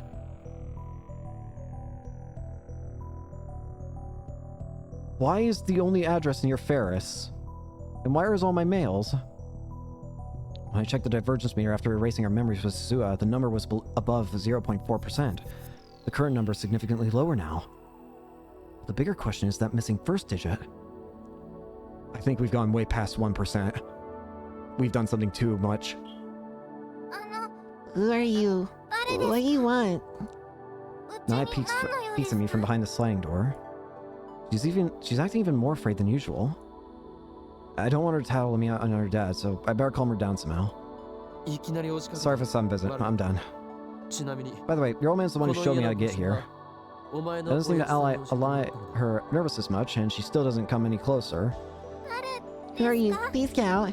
If you don't, I'll call police, and my dad's really, really strong. What's going on here? Who am I? Come on, we've met a number of times. I ran up the second floor of your old man's shop, remember? No, Daddy. Whoa, hold on a second. You touch me, I'll bite my tongue and die. I'm not gonna touch you, okay? You really don't remember me? She shakes her head in bed. We've never met. She nods. Oh, sorry about that. I'm friends with your old man. I'm done here, so I'll be going now. My thoughts are a jumble, but I force a smile to hide my confusion and leave the Tanuji residence behind. What happened? Something's wrong. Something like this was bound to happen. It's a small comfort, but I knew the risk when I chose this path. Given that canceling the Suzua D-mail only changed divergence by like 0.07, a change of 0.2 likely means a dramatic shift in the world line, at least from my perspective.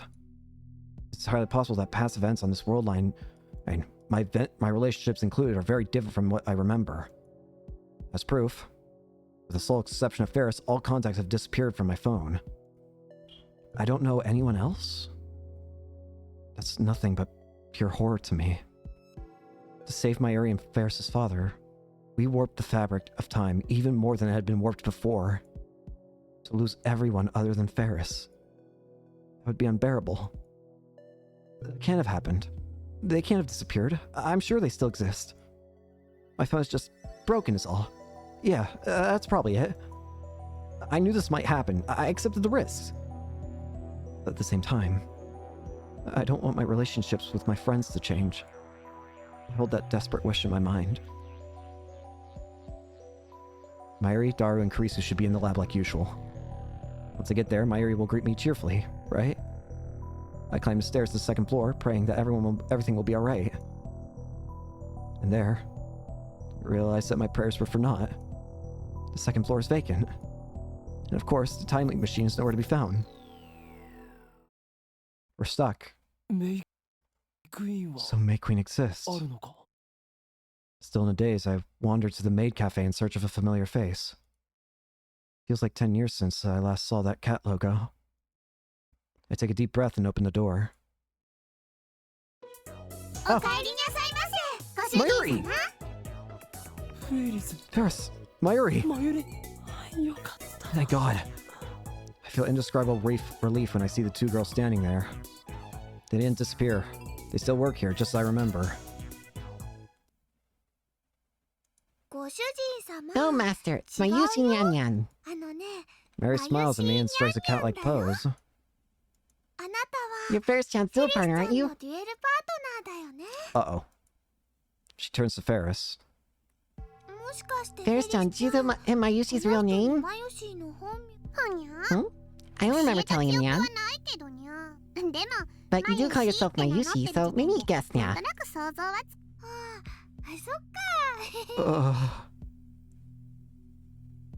They've all forgotten.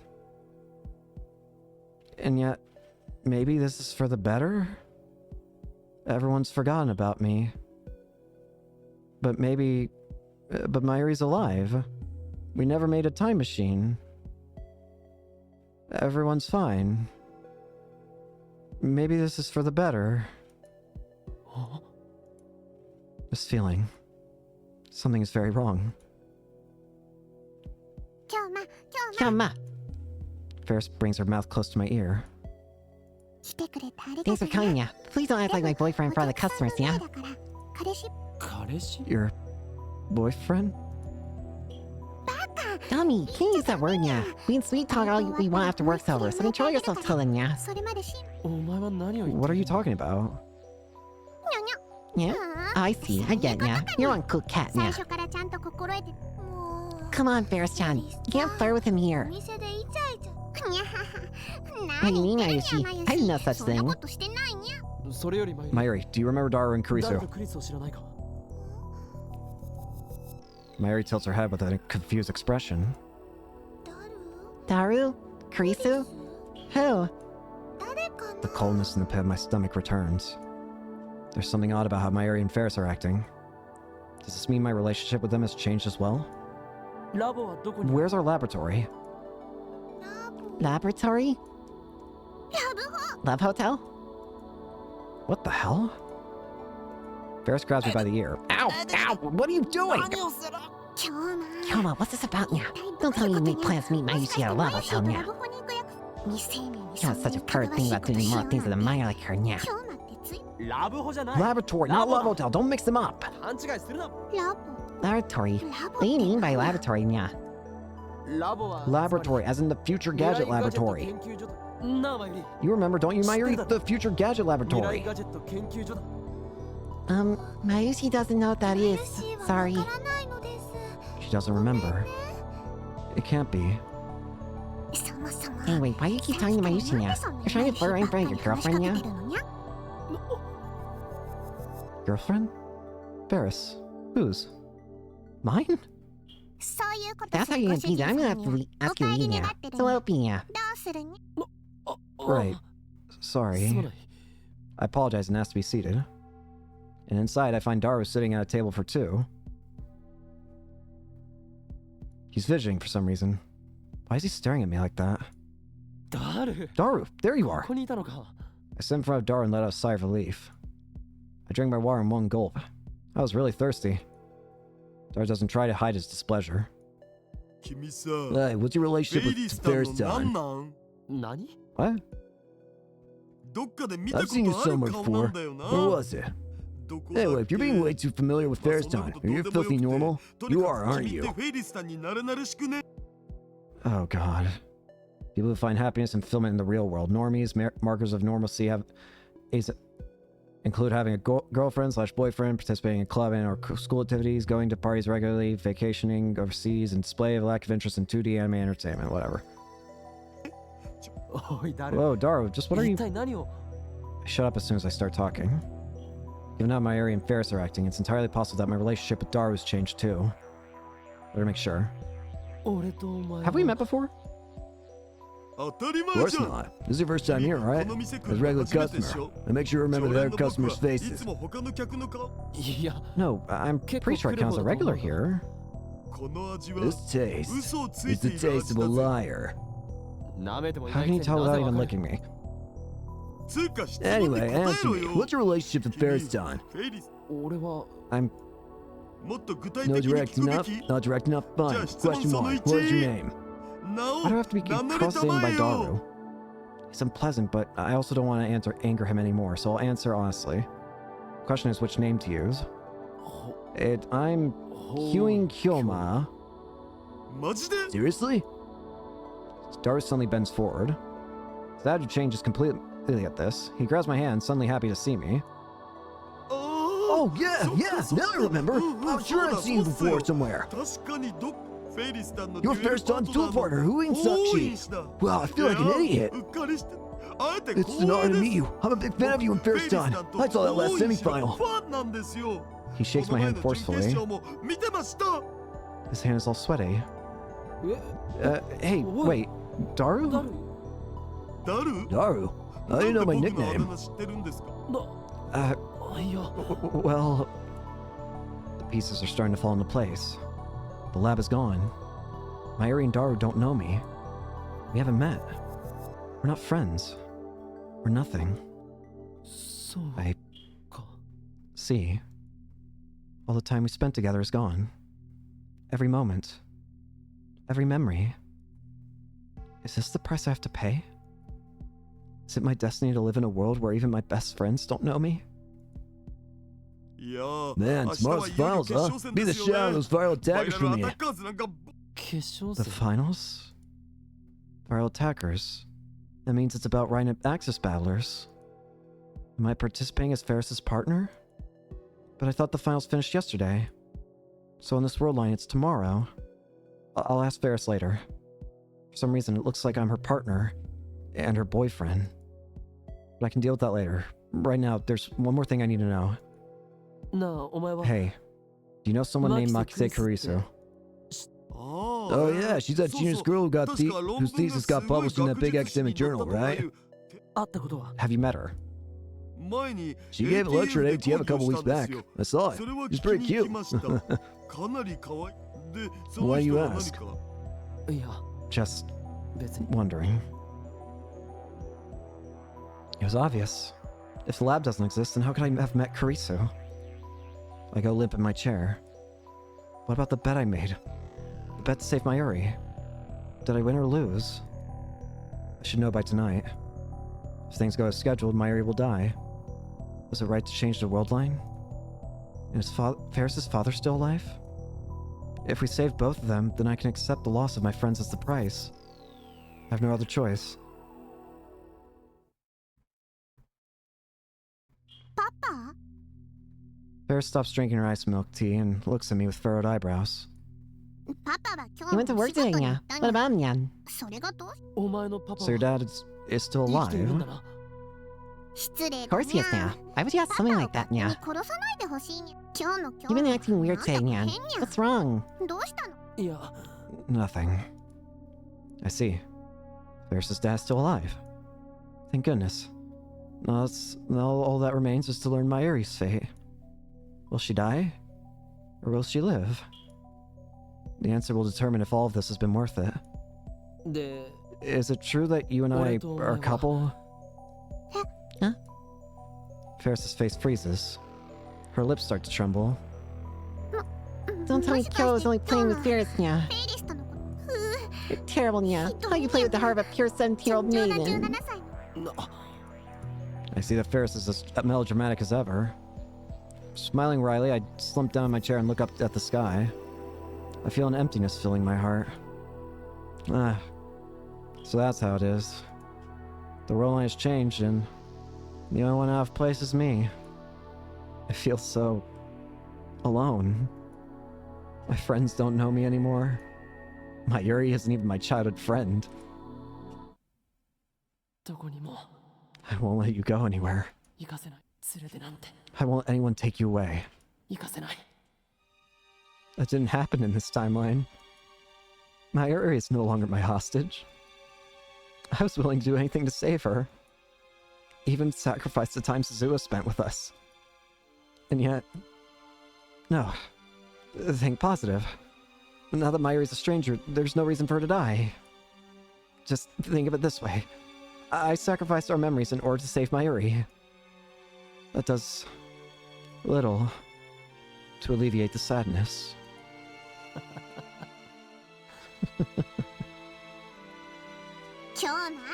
What's this tree about Aranya? We're in the middle of an important conversation, Yan.なあ、フェイリス。 Hey, Ferris. It looks like I have an amnesia now. It's not a lie. I have no memories of this world line. That's the world-famous mad scientist for you, yeah. The organization and a headshot make you lose your memories, yeah. Kyo knew about the location of the stolen nuclear weapons, about the organization desperately tried to take back those memories, yeah. Kyoma? Ferris frowns and leans forward and stares straight into my eyes. She's trying to use her power, Cheshire Break, was it? To see into my mind? No way. Ferris quickly turns pale. Really? Yeah. So that's why you've been acting strange, Nya. This is terrible, Nya. Since when? What happened? The world line changed. Not like you understand what that means. I'd call myself a space-time castaway. This is no time for jokes, Nya. This is your scene, Nya. I'm worried about you, so answer me honestly, Nya. Not one word I've said is a lie. You of all people should know, right? Well, yes, Nya, but... Please, tell me about our relationship. Tell me who I am. You really don't remember? Ferris is moved to tears. Then she firmly clasped my hand. Ferris and Kyoma ran a tournament, yeah. It was a small shop in Akiba, but as our life or death struggle unfolded, we understood each other's hearts, yeah. I played right in it. Then we headed off, and Ferris and Kyoma became partners, yeah. You were a perfect match and kept advancing even in the grand championships, hardly losing a single match, yeah. And Ferris starts fidgeting. She blushes a little and looks at me sidelong. And then, as we fought side by side, Ferris started to want to know more about Kyoma. I couldn't stop thinking about you. That's when Ferris began to fall in love with Kyoma, yeah. I wanted to be together as partners, not only in Rainet, but in private too, Nyan. So after we won that last semi-final, I made up my mind and confessed, yeah. And when Kyoma said you loved me too, we shared a sweet kiss and officially became lovers, yeah. Sweet kiss? Does that make me... a normal? Was I really that good with women? By the way, Ferris and Kyoma live together, yeah. What? Living together already when we only just started going out? You really are a filthy normal current world line me. Ferris answers with a wry smile. Actually, Kyoma's just staying over for summer break while we prepare for the Rainet Championship, yeah. So, you haven't done anything now yet, yeah. Hey, what do you mean me saying that? She flails her arms and legs. Oh, if it's at Ferris's place, and with her parents and the butler there, of course nothing naughty would happen. Do you remember it, yeah? I shake my head. It's fundamentally impossible for me to remember the events of this world line. I didn't forget those memories. I never had them in the first place. Ferris, I have a favor to ask. What is it, yeah? I'll do anything that helps you remember, yeah. いや、 No. It's not about my 記憶の Mayuri, ことと my は違うんだ memories. が、 It's about Mayuri. マユリの Mayushi? Come think of it, you were awfully chatty with her, yeah. あいつは Tonight, around 8 p.m., もしかすると Mayuri 今 might 日の夜 die. だから Can you keep an eye on her? あいつを見て She might die, but you gotta be joking this time, yeah? I get straight into Ferris's eyes. 嘘はついてい I'm ない telling the truth. 死ぬか死 She なない might か die, or she 可 might 能性 not. は五分だ I'd say it's 50-50. お前は何もしなくてい You い don't have to do anything. 見ているだけでいい Just keep an eye on her 結果を and tell me what 俺 happens. に報告してほしい頼めるか Can you do that? I don't understand, yeah. Ferris claps my hand again. Tightly. Very tightly. You can feel her warmth emanating through her palms. But Ferris loves Kyoma. I love you a lot.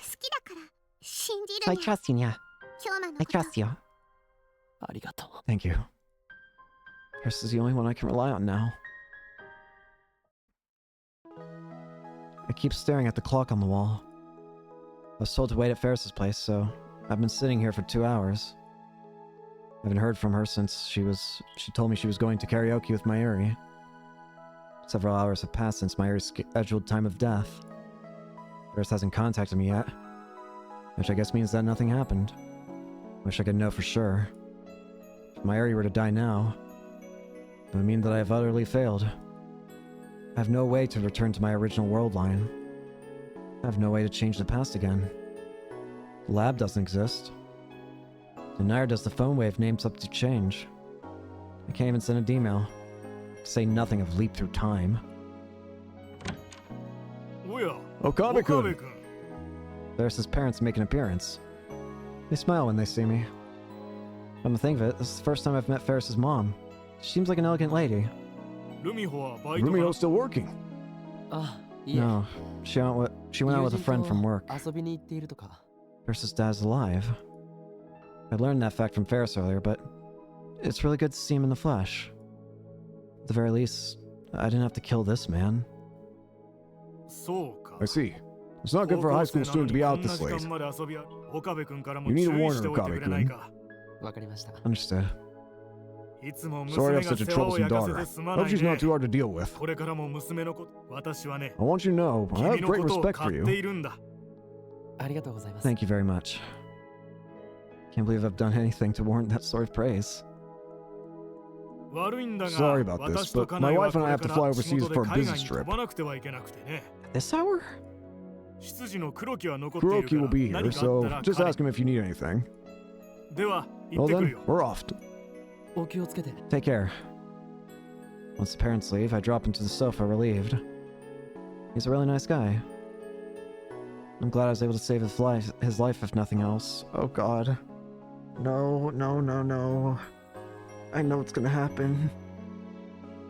In the end, nothing's gonna change, is it? Except we won't have a way of changing it. We have to accept the reality. The reality that we created. I'm home. Ferris returns right after her parents leave. Have fun. フェイリス Ferris, why didn't you contact me? どうして What happened to 連絡をくれな Mayuri? かったんだ There's concern in my voice, though I can tell from her expression that everything is okay. I won the bet. Nothing of the Mayushi, yeah. We sang anime songs for about 2 hours, and then I took her home, yeah. You're such gentlemen, and yeah. I think I might embrace some Yuri thoughts, yeah. そうか I see. Mayuri's still alive. So is Ferris's dad. I've lost much. But as long as they're safe, I can accept my fate. I don't know what will happen to Suzuha's dream for the future. There's nothing I can do about that now. Everything's fine. This world line is my home now. I'm gonna make a life here. I no longer have the lab or my friends. But I do have Ferris. I'm not alone. I'm so relieved to finally achieve my goals that my body's fatigue catches up with me all at once. I slide down on the sofa and close my eyes. Are you going to sleep now? Yeah. Just let me rest for a bit. 休ませてくれ。 I have plenty of time to think about the future. 少しだけ。 After all, I have nothing left to fear. Next turn, your move, Nya. It's a little early, but I guess I should use a terminal card and turn tables. No, this has to be a trap. だが What you do is up to you, Nyan. 待て、ちょっと Wait, 待って。 wait, there's no problem my mighty brain cells can't handle. 俺の灰色の脳細胞にかかれ But no ば matter how hard I try, I simply can't visualize Ferris's piece placement. I'm still a newbie at this game. I barely know the rules. Finals are tomorrow. Today, actually. There's no way I can defeat the viral attackers like this. But since I'm Ferris's partner, I have no choice but to participate. That's why we've been training all night. よし。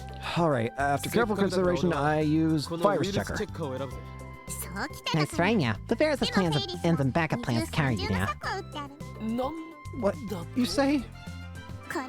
Now, Kyosur is fully exposed, Nya. I use this terminal card to pounce on you, Nya.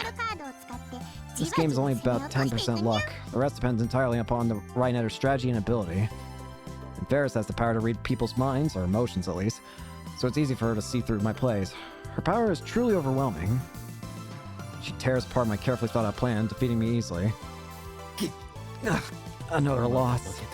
That's 19 losses out of 19 matches. I'm a disgrace to mad scientists everywhere. I was able to learn the rules with these 19 matches, but I'm still nowhere near tournament level as a player. Was I really on the same caliber as Ferris on this world line? I suddenly see a frown spread upon Ferris's face. Kyoma, you really did forget Rhinus' Art of War, Nya. Didn't feel like Kyoma lost his memories for real until now. I didn't think he'd be this poopy, Nya. Well, excuse me for being poopy. Did Kyoma forget everything about Ferris too, Nya? ま Not everything. あ、 I ほ just... とんどというか I don't have a single memory of us as a couple. Ferris grows more and more downhearted. Now she's on the verge of tears. That means you don't love me anymore, Nya. And there's only one thing to do. Ferris suddenly stands up with both fists clenched. I'll make your body remember. What? Ferris approaches with bloodshot eyes, her fingers wiggling lavishly. お前 Are you going to assault me? 俺を襲う Certainly is an option, Nya. This is my first time, so I want... What are you doing? 落ち着け Calm down! If there's something, how the hell will my body remember it? がないだろうが What are you doing? Suddenly, Ferris gets on all fours. Raises her back low like a cat ready to pounce. Let's see, Kuroki's got home too, Nya. No. Do I need to mute the... Wait. Do I... Fear. Fear. Fear. Fear. Fear. The whole apartment's for ourselves, yeah. She approaches slowly. What's happening? What do you do? Even without your memories, can you really resist me? お前が言うな I won't be tempted, cat girl. I don't know what I should do in a situation like this. I can't think clearly. I'm scared. Something's gonna appear on screen that I can't undo. Stop it! Finally, Ferris blasts off. If I dodge, Ferris sure all flat on her face. That's how fast she's going. So if I prevent that, I catch her in my arms. Here's where I No! No! All I can do is Ferris falls silent. What? フェイリス Ferris? Oh. Wait, maybe I should turn back on the screen. I was scared that something bad would appear. I didn't want to risk it. Sorry about that. This should do. Wrong button. Alright, here we go. When I look down, she's pressing her face against my chest, muffling her sobs. Not remembering hurts so much, Nya. First I knew became someone I don't know. I can remember things we did together from before, but you have no recollection. You can't bring those memories back. It hurts so much. Wish I'd lost my memories too, Nya. Ferris's words hit me like a blow. I feel exactly the same way. The Ferris I knew is gone forever. So are Mayuri, Daru, and Kurisu. This world line closely resembles mine, but nothing is missing. But everything has changed. My memories seem real. And I don't know that they are. But with no one else to share them, they might as well be a dream. I'm all alone in this world. Alienated. Isolated. My friends will never remember me. The events in my memories never happened. But this... I gently embraced Ferris's small head. This is my choice. Your choice? Yeah.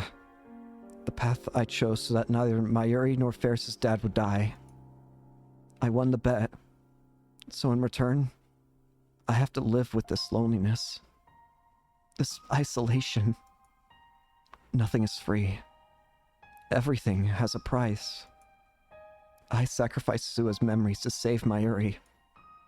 That's what Suzuha wanted. It's only fair I give up something myself. So I'm okay with this. Because objectively speaking, I reached my goal. I'm okay. I'm glad I have you, Ferris. I want you to know that. Mayuri and Daru are strangers now. Kurisu's probably returned to America. Without Ferris, without her affection, I don't know what I would have done. I don't remember falling in love. But I'm glad that we did. Ferris lifts her face. You're the only person who knows me here, Ferris. As long as we're together, everything will be fine. I hope you'll stay with me, even now. I probably won't get my memories back, but I want to fall in love with you all over again. Kyoma, Ferris wants you to take your cat ears off, Nya. Cat ears? Oh, I see. Back to Rumiho mode. I gently take the cat ear headband off Ferris's head. Her long hair falls down and dangles onto my face. I comb through her hair with my fingers, and Ferris's eyes smile as if soothed by my touch. She really is like a cat. Will you call me Rumiho? It's the second time she's asked me to do that. I was too self-conscious to say it the first time, but now... Rumiho. Ignoring my inner shyness, I say her name. Faces draw close. With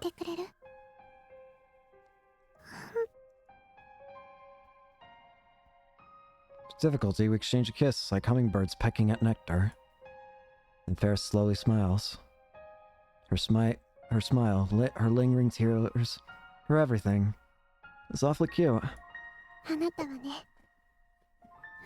You're my prince, you know? It's the second time she's told me that. I endure the tingling in my body. It's okay if I still love you? Yeah. Eh. I can no longer return to my original world line. I don't intend to either. Because I saved both Mayuri and Ferris's dad. I'll keep living on in this world line. And Ferris will be at my side.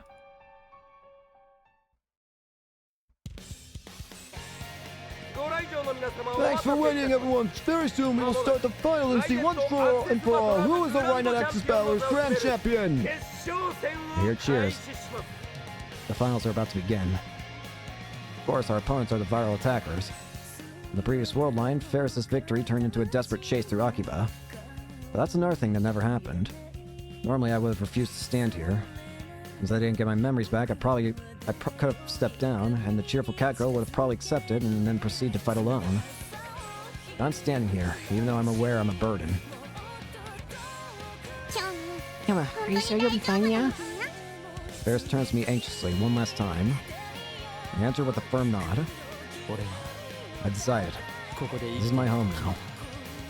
This story of Hugh and Kyoma of Okabe Rintaro begins here anew. First line on a blank page. I discard my feelings for the world line that never happened. Lock those memories deep in my heart. In order to live here from now on, I will become this world line's Okabe Rintaro. Besides, the viral attackers are a troublesome opponent, win or lose. I have to protect you from them. Ferris's dad won't come in his limousine to save us this time. I'm the only one who can protect Ferris now. I'm so happy here. Ferris turns to me, deeply moved, and holds out her hand. Together. Yeah, together. Ferris's hand. My only connection to this world line. I gently take hold of it and squeeze. Man, what a bittersweet ending. Once again, I need to mute this in case it also gets copyright struck and captured away from me. Oh, wowie zowie. What another incredible ending. It is kind of like the ultimate sacrifice in a way. It's like you have to pay memories and all that to save the two people. Oh. It's technically a happy ending. It's just also extremely bittersweet considering no one remembers, or rather, we lose the connection to our old friends. But at the same time, at the very least, the dream, our goal was achieved of saving both Mayuri and her father. Man, this game is awesome. Very, very awesome. I've been loving this game, I gotta say. Now, normally I would go till 4 o'clock, but thing is, we've got an ending now, and it's only be like 30 minutes until I would normally end. So I think I might just go ahead and end for today once these credits here are over. Because again, we would only be going for another 30 minutes, and sure, we could get a lot done, but yeah, we'll just figure it out. We'll just do more later. Still though, what another amazing ending. An ultimate sacrifice to save others' lives who no longer remember you. I can probably turn back on the audio now. Sorry again for any technical problems that are happening recently. Again, I'm not so sure why they're happening. But they shouldn't be happening considering that they're nothing changed in the settings. Anyways, what's this ending called? Isolated Chimai's Vu. Wowie zowie. Wowie zowie indeed. So, we're gonna go ahead and end it early for today. Next time, we'll actually do the right thing. We'll go back. Or rather, we'll send a D-mail back and have her father die as it should have been on the original timeline. Well, thank you all so much for watching. I hope you enjoyed, and hope to see you all later. Peace.